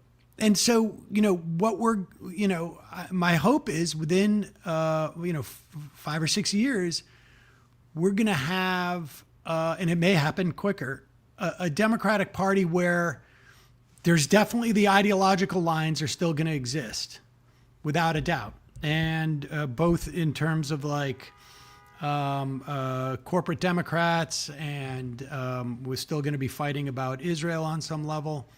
But everybody's going to be more or less on the same page about partisanship, I think, and realizing like, at least from a rhetorical standpoint, but also hopefully a procedural standpoint, because I'm thinking about legislation that, you know, Republicans are, there's no let's let the Republicans come in and give their proposal for Build Back Better. Let's let Portman and Sinema come in and give their, and in the absence of that impulse that Democrats have had for most of my adult life, then ideology comes to the fore, and it's much better ground to fight on ideologically within that, because then all of a sudden, you have one segment of the party which still says they need to fight against Republicans, or the whole party it understands that they have to fight against Republicans. But you'll have progressives actually coming with an arsenal. Right. Like, these are the things we want to do materially, as opposed to the sort of like vestiges of the third way Democrats who are like, but like, yeah, they let's have move slower. no- But I don't think it's quite dawned on. I mean, as you're saying, I don't think it's quite dawned on these leading Republicans. And I think even some of the younger upstart Republicans, and was bitching about her last week. Don't make me bitch about her again. But people like Jasmine Crockett, who, like position themselves as some like resistance libs, even Eric Swalwell, and I would put Becerra in that camp too, of like these resistance libs. You've got, Jimmy Gomez out here also under investigation for sexual misconduct in CA 34. And they're not only are they purporting to be like, oh, we're against fascism because we stand up to Trump, but then simultaneously taking a bunch of AI money, taking crypto money, taking real estate money, and of course, taking AIPAC and Israel money. Jasmine Crockett helped oust the challenger to incumbent Al Green, the one guy with the decency to stand up while Trump was speaking in the State of the Union, shake his stick at him, the one old man. I'm like, you should stay in Congress. He introduced articles of impeachment, and Jasmine Crockett, with the backing of an AI super PAC, went against him. So it's like, I hear you, but I also think there's still the money. People are still confused I agree, about but the money. Jasmine Crockett, I mean, you mentioned half of the people you mentioned are no longer, I really have no electoral future. I don't think Jasmine Crockett has an electoral future. Right. I think she's cashing in her chips. I think Eric Swalwell is done. Of course. And Jimmy so, Gomez, I mean, hopefully. And Becerra. Like I say, it's not going to happen. Well, Becerra, I think you'd have a better sense of that. I don't understand where he came from. Neither do the people working around him. They were like, whoa, whoa. Yeah. I mean, I don't know what brought that about. I mean, I'm sure money was a big part of it, but again, two of the people you mentioned are done. Like Jasmine Crockett seems to me to be sort of like taking the Kristen Sinema playbook and like, okay, yes, I'm cashing in now. Yeah. And Swalwell, God knows where he is. And so I think, this is broad brush stuff. There's always going to be counter examples, but I think broadly speaking, when you start to filter out those people who are motivated by money, and a lot of those people are, I just think that it's going to be look, there's a lot of people who are going to come out of the Mamdani administration and the Mamdani political operation. And they're going to come out of this, and they're going to be the next generation of leaders. The thing that fascinates me about the Mamdani administration, and this is less sort of an electoral thing than it is a policy thing, is that during the Bush years, Center for American Progress was set up, and it was largely, not exclusively, there was some really quality people who came out of that and through there. So it helped the left too to some degree, but it was largely perceived as like the Clinton administration in exile, and honestly, in a lot of like the Bush administration was seen that way. No, the Center for American Progress as a think tank was like where people were going and they were developing ideas and they were developing policies, and they were developing political ideas. And so that, and some of those people ended up in the Obama administration, more probably than I would have wanted, with that same sort of Clinton ideology.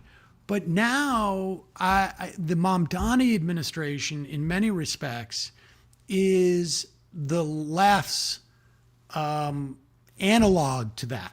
And if a president, if a Democrat takes the presidency in 2028, a lot of the Biden people are on the outs.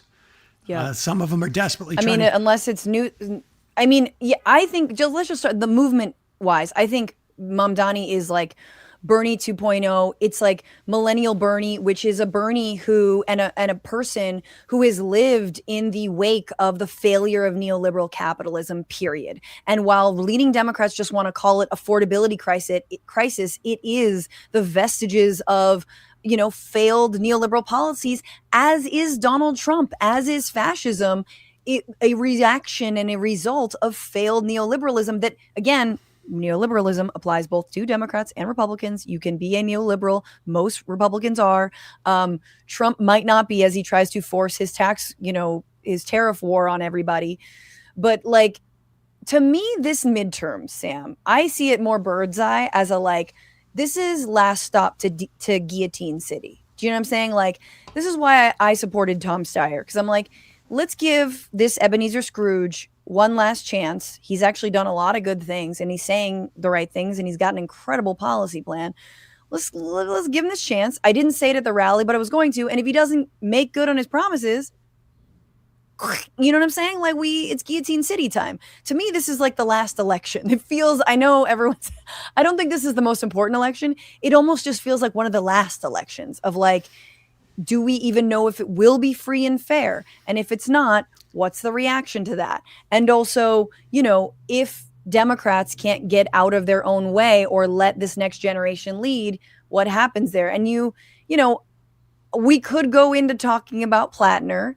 But I think one of the interesting things about Platner is, as you've said on, the other day on your show, which I think was very astute, is not only, number one, Chuck Schumer's handpicked person, Janet Mills, dropped out of the race.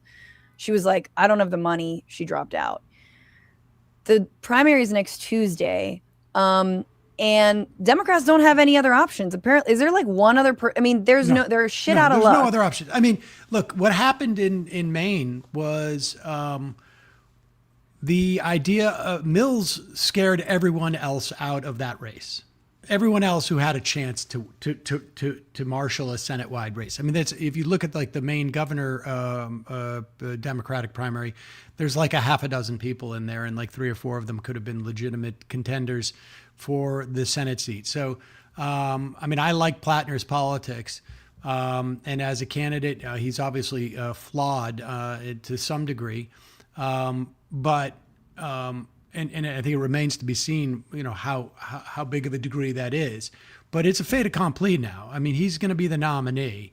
If you're mad about that, your anger, obviously, he's running to win. Your anger is at Chuck Schumer, who bigfooted all the other potential candidates who were not 80 years old, who were not like reluctantly going into this race like Mills was. I mean, Mills says she ran out of money, but there's reporting that there were multiple donors who were willing to give her money, but she just realized she couldn't do it. She couldn't physically campaign. She wasn't terribly. She says she was very fit. It's so funny. Well, she may be fit, but like, you know what? Yeah. I got news for you. I'm 20 years younger than Janet Mills, and I don't know that I'd want to do that. Frankly, at this age, work. It's hard work, and so this was an abject failure by Chuck Schumer. He is making the best of it now by not necessarily endorsing Platner, but saying that we're going to win. And I think Platner has a very good chance of winning. I don't know that a candidate without sort of like saying what he's been saying, but absent the controversies around him, would beat Susan Collins necessarily. So we're going to have to see. There could be more stuff that comes out. I don't know that there will be. I'm just throwing this up. This is Platner v. Mills, but like a lot of the Platner v. Collins are very, very, very strong as well. Platner's going to be... He's up like 5 points. I mean, listen, I think there's going to be a tremendous amount of money spent there. I mean, if you look at like...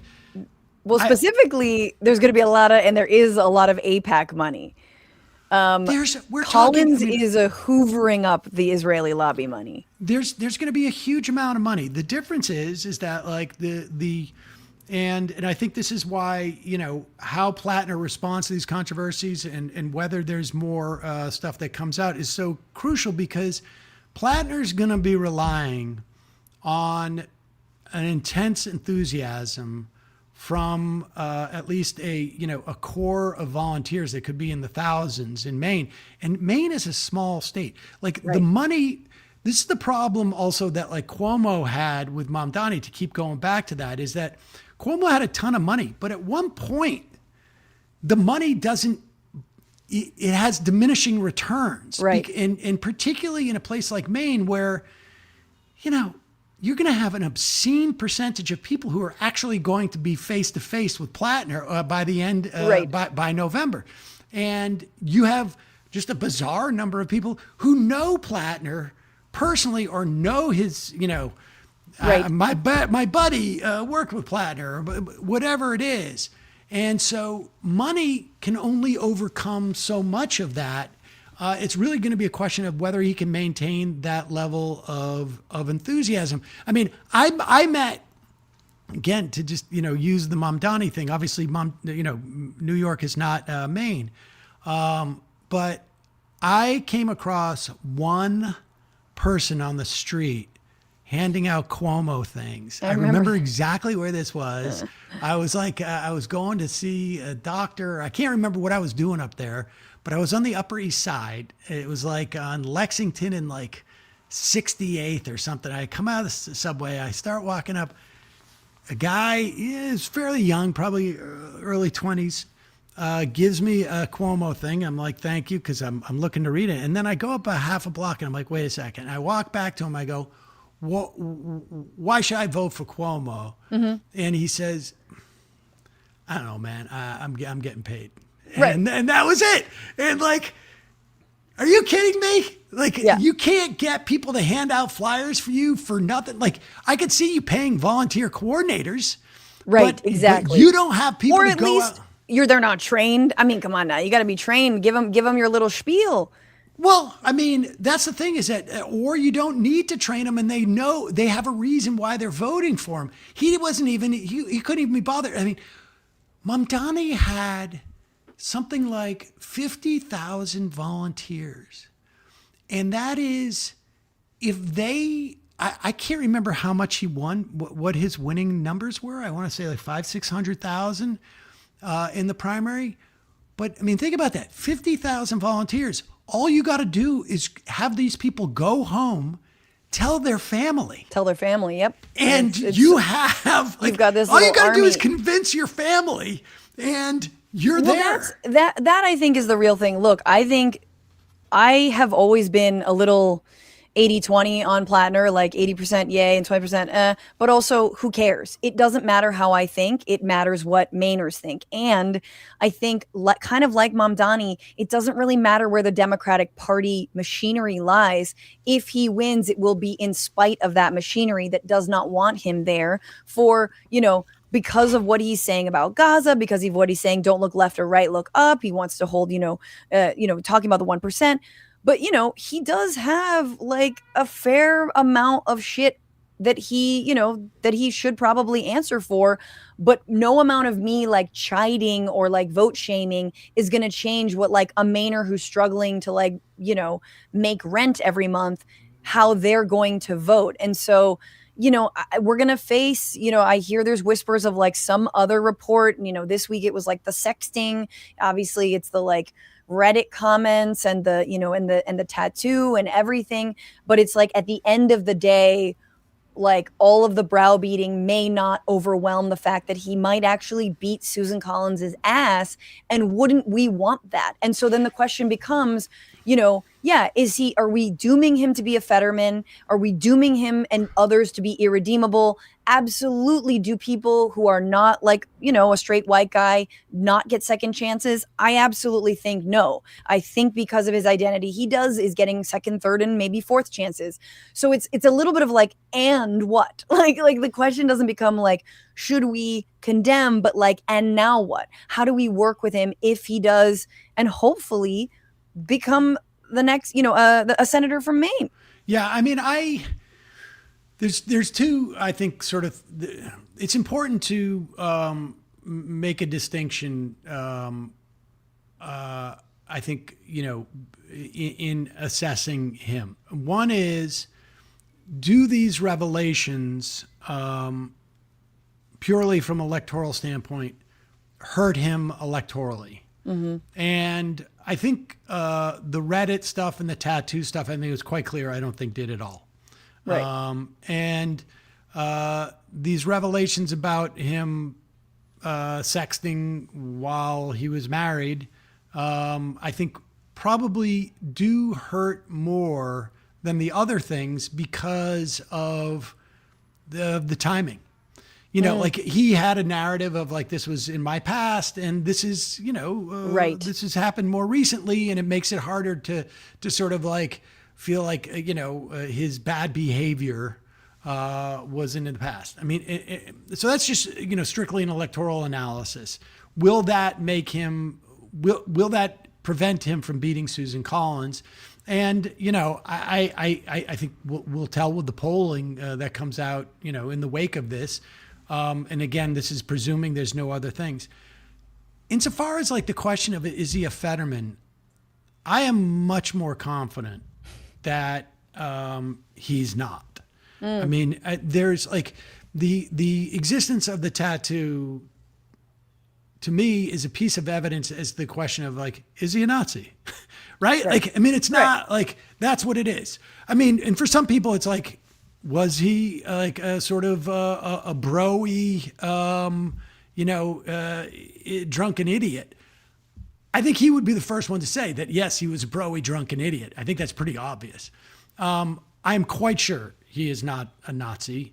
I think the other thing about that is like, if he wanted to talk about genocide, which he does of his own volition, and someone who was like, in the military and talks about that now, and he was a Nazi, he could easily talk with Marjorie Greene, talk with Candace Owens. There's a lane for him to open up and do the right-wing Tucker Carlson rounds. Of course. You know what I mean? While still talking about like genocide. Of course. We know why they do. Yeah, no, I am very confident. I mean, if people actually read through those Reddit comments, you will see that he is actually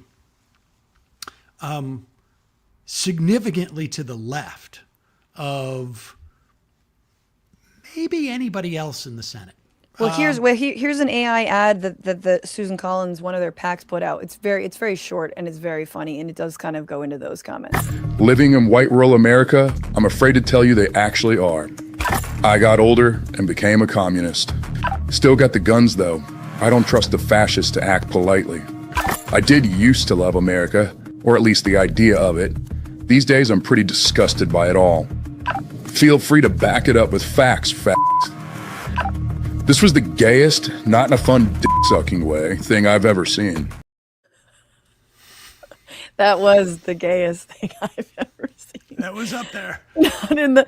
So that's an AI generated him shirtless. Oh God, behind a computer. Like, and then there's these like ridiculous protests. I don't know if you saw these boys. They really can be only described as boys.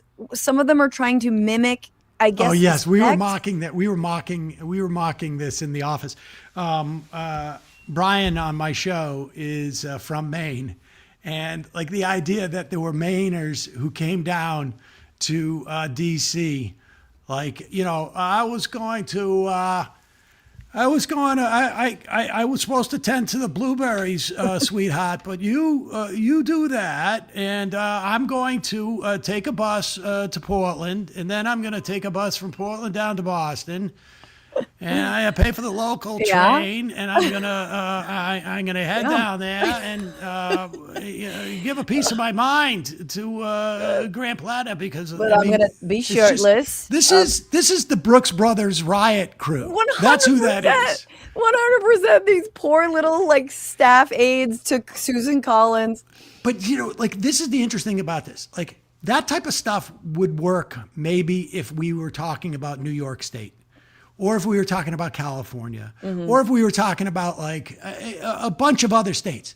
But Maine is a very, very small state and has the parochialism that is in many respects very unique to New England. I mean, there's all sorts of parochialisms around the country. Make no mistake about it. Yeah, but you're being critiqued by your, because it is, the Maine accent's way weird. It's I can't even do it's that almost one. like a putty cat, Elmer Fudd. I do predict some sort of Maine take on a Stephen King. Well, obviously Stephen King is all Maine, like Graham Platner as Pennywise the clown from It. You know, like they're gonna roll out that. I think that when Mainers see AI like that, I think their first reaction is like, get the fuck out of here. I mean, are you serious? Yeah. That's disgusting. You know, like she's a bad woman. I mean, and you know, so there's a real, I think, resent of outsiders. Yeah. As you go, particularly, you know, I mean, Portland is a fairly like hip city, as it were, relatively speaking, but you don't have to drive terribly far for people to be like, oh, you know, you've only been here for 15, 20 years. You're still an outsider. And, you know, like there's a lot of that. And so I you know, that's why I choose to be a little bit like hands off with it, even though I'm like, you want to explain why? It's because he's cutting through the noise. He's saying what people want to hear. He's doing populism the right way. And do I condone everything he's done? No. But like me, you know, I don't have pull like that to, you know, turn people against him, nor has the Democratic Party actually, for lack of a better term, groomed or put forward someone who can win there. We're a week out. I mean, he's the nominee. He's the nominee. Exactly. It's over. So, but I just think that like, I think it's fair to say like, is this going to be a problem electorally? Yeah. And I think it's fair to take issue with, you know, a lot of the stuff he said is disgusting. And is indicative of like of an attitude that I think, you know, like I say, I think he really rejects in many respects. I think look.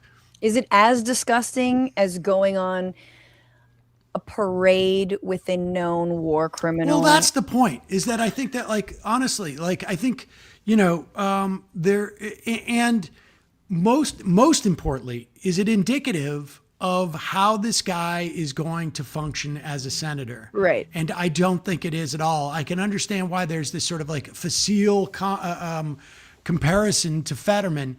And you know, who knows what Fetterman would be doing right now were it not for his medical condition, which I think really does have a tremendous impact. But even putting that aside, he's not Fetterman. I mean, like, well, the other thing with Fetterman that people forget is worried that about this. Fetterman was Read never into those Reddit, because the funny thing is that like they could be running against him as him being a communist, frankly, were it not for the fact that they already tried to peg him as a fascist. I mean, yeah, exactly. I just want to say that, you know, the Fetterman thing is really important because it's almost, I do think the left is kind of deceiving themselves as to like the level at which they actually did, you know, ask and road test and question Fetterman, because he was always a Zionist. He did not actually speak out on this issue in any way other than the status quo. So him going extra hard in the paint when he got into office and then had his, you know, had a stroke, it's like that kind of makes sense. It does square with what he was saying before. He was never good on Palestine because we weren't using it as a litmus test, to your point before. And I think, you know, to your point before too, like it also shows, and I can't remember, someone on the Majority Report, you guys had this awesome journalist and podcaster on who has like a new, anyway, but he put it well, which I thought was like, it's not just a litmus test on foreign policy. It's a litmus test on reality. Yes. And on your own character, your moral fortitude. Like, well, just how honest you are. I mean, yes. If you look at what's happening in Gaza and you do not acknowledge that this is, you know, I think the days of like sort of like slicing and dicing the word genocide are sort of past us with most people. But if you do not acknowledge that this is an outright slaughter and ethnic cleansing and genocide, just like, you know, you want to go and say like, well, I think it's completely justified, you know, at the very least, you're acknowledging the reality that exists on the ground. I mean, exactly. If you look at what's going on there, it's just, you know, you're denying, you're basically walking outside in the middle, you know, at 12 noon and going, it's nighttime. Mm-hmm. And people are just like, what? Like, you know, you want to argue, well, Israel is, you know, they're a little excessive, but we need them for, you know, an important, then people can assess like, okay, you have bad politics. But when you deny that this is going on, you just look like you're like, how can I trust you to assess anything? And that it eclipses pretty much anything else. I mean, it is really eclipsing and has eclipsed and should eclipse a lot of our policy going forward, especially, I mean, these are the same people who, you know, it's like they consider it foreign policy, but of course, AIPAC money is littered throughout our elections and is only somehow never ends, man. They have a never ending fucking well, here's the thing, spigot here. Is that just as like AIPAC will throw money into a race and all of their advertising and the use of that money is supposedly divorced from the Israel question. I mean, like they attacked Bowman because he had voted against Joe Biden's the split bill thing, right. And that was their, you know, like he's not a loyal Democrat type of thing. People should also be aware the reason why you also there seems to be like some consistency between people who are still supportive of funding Israel and sort of the worst conservative impulses of the Democratic Party is because the money is coming from people are also using AIPAC as a way of taking out progressives. Yes. Not just because of their Israel stance, but for other people, it's like sort of, give me money, I will take out this progressive who you hate because they're pro-union.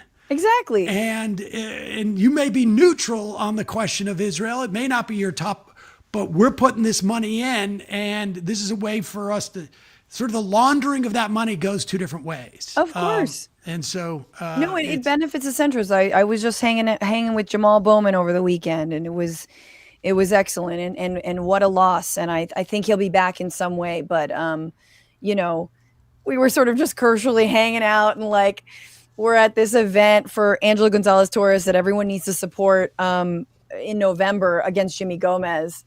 And, you know, we start getting into it with somebody who's like, you know, why don't you work with Marjorie Greene? And it's like, and what do you think he said? He's like, are you kidding me? You know? Yeah, I mean, get the fuck out of here. Look, like, these are the people with a little bit of foresight and fortitude, and but also, no one has been able to explain to me. Like, I'm not. I am happy that Marjorie Taylor Greene is out there saying what she's saying. I mean, I'm not overjoyed, but I'm not mad about it at all. But like, when people say work together with Marjorie Taylor Greene, like, what does that even mean? Like, what is the value proposition here? Yeah. Because, you know. Win over the Groypers, Sam. Norman Finkelstein said it best. He's like, these people don't share my political agenda at all. We agree on this one topic, and that's all well and good. But to work with them, I mean, it's fascinating to me that on one hand, you would criticize a progressive Democrat for fundraising for a moderate Democrat in an area where there is no opportunity at this moment to challenge that person, who might be able to get them to vote for some marginally better bill to fund SNAP or this and that. That person who will criticize that progressive is then also saying, but work with someone who is against every other aspect of your political ideology and agenda is just, it's blinkered to me. Like, again, I much rather have Tucker Carlson who's saying, don't support Israel. But this guy, I'm sorry, like, what are we supposed to work with here? Well, I think, first of all, now you've started this and I've started it. Now we got to talk about it for half a second, but a couple thoughts on that. Number one, yes, good for them, and get your audience on board with ending U.S. aid to Israel. That's their job because that's their realm and that's who they talk to.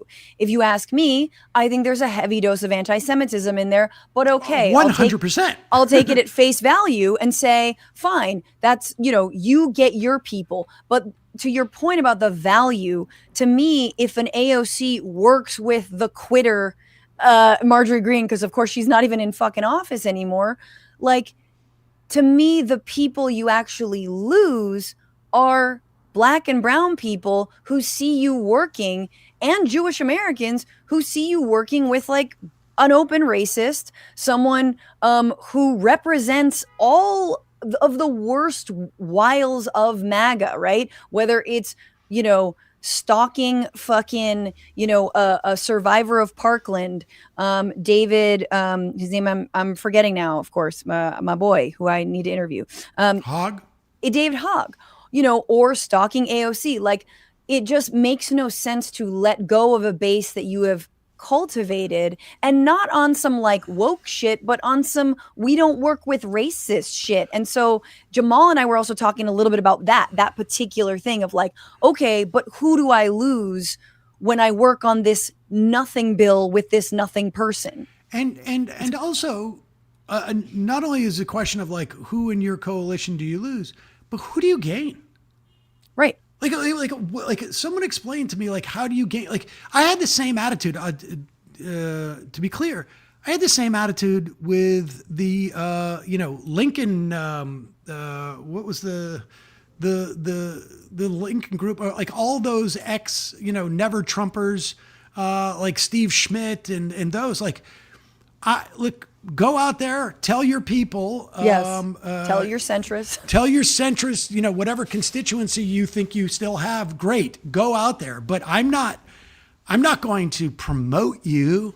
I'm not going to like tell my you know, people that you know, Steve Schmidt or Rick Wilson is the guy to listen to, or all the, like, you know, I'm not going out there saying like Bill Kristol. I mean, And Bill Kristol has moved, at least rhetorically, across the spectrum to where he's to the left in some respects of other. But I'm not out there going like, we should partner with Bill Kristol. No fucking way. Sorry. Like, yes, because I'm not going to provide the permission structure for when Bill Kristol gets up there and says, he's only 18 months away probably from saying we should have attacked Iran. I don't know where he is today, but you don't do that. Like, I remember on the night that Donald Trump attacked Syria in his first term, I was in the, I was waiting to go on Chris Hayes' program. Mm-hmm. This is, 8 years ago, whatever it was. And they brought me on to spend the hour on the show because I was literally the only person they had now who was against bombing Syria, because they had let in all of these people, and all of the resistance liberals are out there, that all of these resistant libs out there who were like, signing on to, Jennifer we're going to war now. But they all accepted these people as being commentators who they should trust. Right. But it turns out you were the only one who actually was against. I mean, again, the bipartisan consensus around war is very, very thick and strong, and it's the same. Without a doubt, but you had a bunch of never Trumpers who are now making up that whole constituency, and you have trained your MSNBC audience to think that these people we're all on the same side. And right. I mean, I went through this with the Bush administration. I mean, I remember Jonathan Alter, who is a sort of like a big liberal who had written the autobiography of FDR. Mm. And, through the Bush years, I'm like, oh, we're simpatico. And then I remember, like, I'm in the green room with him having an argument about liberals being so chaste about Medicare and Social Security. And I'm like, what are you talking about? You wrote the book on FDR. And, well, that you've said this before on this show, but I think it bears repeating, and why, we don't necessarily work with or platform the Lincoln Project. And I have I really don't love the Bulwark because of that as well. Is that these are the people who really have to look at the big, beautiful bill that is kicking people off of Medicaid and SNAP, and they have to answer for it because they laid the fucking groundwork to undermine these so-called entitlement programs. You should be happy. Are you not happy? Oh, it turns out people do need to eat. Have you changed your weight? Like, what are you going to do? There has to be more atonement period than like you get to be the voice, the leader of this movement. Because to your point, the big, beautiful bill is just like, it's such a piece of evidence that this is not fascist. This is just the Republicans' wish list for decades. Yeah, I think there's something. I think there's a lot more for Marjorie Taylor to gain, and Tucker Carlson to gain, than it is in terms of like for those on the left by platforming these guys. Yep. Let them go and do what they're doing, but I'm not gonna partner with them on anything. Well, and lastly is that we have to also remember, like, why is Tucker Carlson the only one, or why is he the voice? It's like, calm down. He's the voice because he has a massive platform, and centrist media and corporate media love the right. Yep. And so while, we have our Noura Erekat, and we have our Democracy Now, and we have, your show, and we have Bad Hasbara, and we have all these, but like, we're not getting platformed. We're not getting our, sexy op-eds, by the New York Times, like video team. Shout out to my friend who works on them. But like, we're not getting those because centrists love fascists. They think they're interesting and sexy. They want to give Richard Spencer a whole fucking splashy page. Like that is good for their bottom line. That is good for their, ethos or whatever. And they want to make, it's also good for Zionists to push all of the sort of anti-Israel talk onto these known racists. It's not as good to platform yourself, get Emma a splashy op-ed. That doesn't benefit anybody in power. So Sam Seder, what a joy. It's like we pick up where we left off, and we push these I various actually conversations continue talking to you. When I jump off this, I just continue talking to you. Going. And then when I come back on camera, I'm in mid-sentence more often than not. It's hard because you do a daily show and this is like a weekly / podcast. And so it is nice to kind of actually take a bit of a wider lens on a lot of these things and things we weren't able to talk about. But, we shall see. And everyone, if you're not watching or listening to the Majority Report, what are you doing?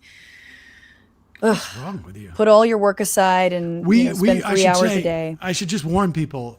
We have sort of given over our program to like 50% of it right now is just going through Dave Rubin's Jubilee. Do you know I was asked to do that? So I found out. With Dave Rubin? Yes. What? Yeah, so this is the thing.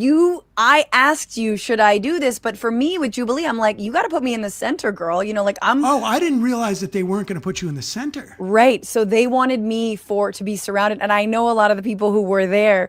And so then when I found out, I said, no, I passed. I was like, I'm good. But then when I found out it was David Rubin, I was like, oh, that would have been really fun. Just to have the clips. And, I know you had Mason on the show the other day, but yes. Rubin, I mean, that's desperate, right? Like you and I would do it not from a position of desperation. I don't know if he's doing it out of desperation, but what shocked me and Mason, one of the One-Handed Politics, I think is his name of his Twitch channel. And he was they had just person after person who were all incredibly bright and well-spoken and came with facts. Yes. And understand, they don't know who they're talking to until that person shows up. Exactly. Those 20 people come into that room, they have no idea. So they don't know what issues they're going to be. So the amount of knowledge that these, to me, I want to say kids because they all are, they all could literally probably be my kids in terms of age. But they come in and they knew their stuff so much better. It's almost like it was the reverse. Like, they all knew Dave Rubin was coming in, and Dave Rubin was just getting out of like an Uber, and somebody said, "Hey, Dave, do you want to go on Surrounded? Just come in. Just no, walk in and just sit right down." And he's like, "Oh, okay." I mean, that's what it felt like. I don't know, woke stuff. Yeah, no, it is very funny, and to think, you do have to be. The whole premise is you're gonna be facing a lot of people who, just by virtue of the setup, you're going to have to, it's like ninjas, you know what I mean? You will have to be better prepared than they because there's 20 of them and there's one of you. And he was like, oh yeah, cool. 20 of me, one of them. Great. Like he didn't get it. Anyway, I guess I should have done it. But I had better things to do. No, I mean, whatever. You still get the joy of watching him with just like a, that was the face that he did quite a bit. Oh, God. People want to know, in fact, because they're a member, and thank you for being a member, Tropical Ding Dong. They want to know about the feet you've got behind you, the ceramic feet. They are ceramic feet. I don't know what else. Are they from, like, children? Are they from your kids? There's, like, a molding of your feet? No, it's some, like... sculpture souvenir thing. I think that actually may have come from my girlfriend. I'm not quite sure where those. They're pretty. Those showed up from somewhere. Are they all right. Well, you know what? He dropped the girlfriend word, so half of the people have stopped watching already. They tune out immediately. I have a I'm not going to go get it, so I might as well not even say anything about it. But I have a fake calf. A fake calf? Yeah. Of your own calf? No. Somebody else's calf. I don't know. Who is the model? That's, now I feel like you do have to get it. I like, calves are nice. You know what I'm saying? I like a calf. I am, one of the things you may not know about me is that I am famous in some very narrow circles for my calves. And I performed a calf dance on a live show that John Benjamin did about 25 years ago. And I just recently reprised it for his birthday party. And the twist was that I ended up having a third calf. Oh, Yeah. so you had to, did that what you use the fake one for? Correct. I love it. Oh my God. Like this is I may send you a video, but paper you mache? you cannot pass that around. Okay. All right. No, I it's will actually, sell it on the it's internet. acrylic. It's crazy how realistic it is. It's You freaking stole that everybody out. calf from someone who needs it. And I No, think it's a showbiz. It was a showbiz like house. It's a showbiz calf. It's not a orthopedic. gross. If you do the like flexi thing, I don't know if I want to watch it. I mean, a lot of people find it disturbing. Well, like send that along. Also, the video of your colonoscopy, and I will sell do that. both for a pretty penny on my Patreon. Thank you so much, Sam Seder. Appreciate you. Take care. I'll see you later. And thank you all for being here. I did ask. You got it. Sam Foot Fetish Cedar, indeed. I missed out. I mean, look, it would have been fun. I just didn't want to look like, you know what it was? And I talked to the people who do Surrounded. I was like, I didn't want to scramble to the chair. That's a very shameful run. And I didn't want to run. You know what I mean? Let's see. S Scout is taking, Anna's taking advantage of Hassan being an actual stand-up guy to pretend she's on his side again, calling him Haas, lol. I don't know if Anna was never on Hassan's side, but she has basically openly been jealous of him and also thinks he's too far left. Which is very funny because I am curious who Anna and Cenk would vote for in the LA mayoral race or who they did. Like, do you really want to know? Do you really want to know who they voted for? You hear that plan for the homeless? Calling them all drug addicts? You're like, I think I know who this resonates with. But also, yes, Cenk and Hassan were banned from the UK. I stand in absolute solidarity with Cenk Uygur on that. Like, there's no way I would not stand in solidarity. You need me to sign something? I'll sign something. All right. I will stand with Union Buster against UK Zionist pilled state. I shit you not again says this isn't $5, it's actually 800 yen. Cha-ching. Oh, thank you. Fascist killer on Twitch, but Franny, come on, you're not gonna have a beef or blow up blunt with one of these fascists just because they agree with one thing. Come on, you're so narrow-minded. I know. We can get high and talk about how weird trans people are. I also love this comment. Jasmine Crockett gives me future Van Jones vibes, honestly. Dude, you're not wrong. Thank you, Jody Odell, for that. Thank you, Stakes is High. Someone needs to steal Spencer's Botox. Yeah, I think it was a comedian. I forgot which comic. Maybe it was John Ozale. I love him. He was like, Spencer Pratt's the only person who spent money on plastic surgery to make his face fatter. And it was just very, very good. Donald James asking us, have I heard of the new book, The Myth of a Blue California? California could turn red by 2028. I agree with that, actually. And it is and precisely because of what Democrats have failed to do. And so in some ways, you understand the Steve Hilton, you understand of Spencer Pratt going like, Democrats have failed. It's time. Like, hey, you've tried, whatever, flavor A. You've been eating, whatever, Doritos, original cheese, but have you actually tried Cool Ranch? That's a terrible comparison because Cool Ranch is better than cheese. But you know what I'm saying? It's like, yeah, you've got two choices. Democrats haven't made anything more affordable. Like, again, it is a microcosm of what has happened on a broader level. And it is the Democrats, especially in California. You cannot look at California and be like, I don't know, I blame Republicans for this. Come on now. It is the responsibility of Democrats to make sure that they're doing enough to prevent us from sliding down into a, Spencer Prattian territory. Let's see. But Bernie Sanders has in no way sold out as much as Chuck Schumer on Gaza. I absolutely agree. I mean, Bernie he was learning, and I think he did in some ways. You guys, go back, watch the beginning of this. Sorry about the technical difficulties. Let us, please, Become a patron. Free month of Patreon. Patreon.com/bitchuationroom. Free for 1 month. You get all of my deep dive conversations. Memo Torres. We had an incredible convo. I loved it. It was very, very revelatory, and I think you guys will like it as well. And with that, thanks to all the patrons at $10 or more. But everybody, I see you. You alone support this show. Here is the ceremonial fart song.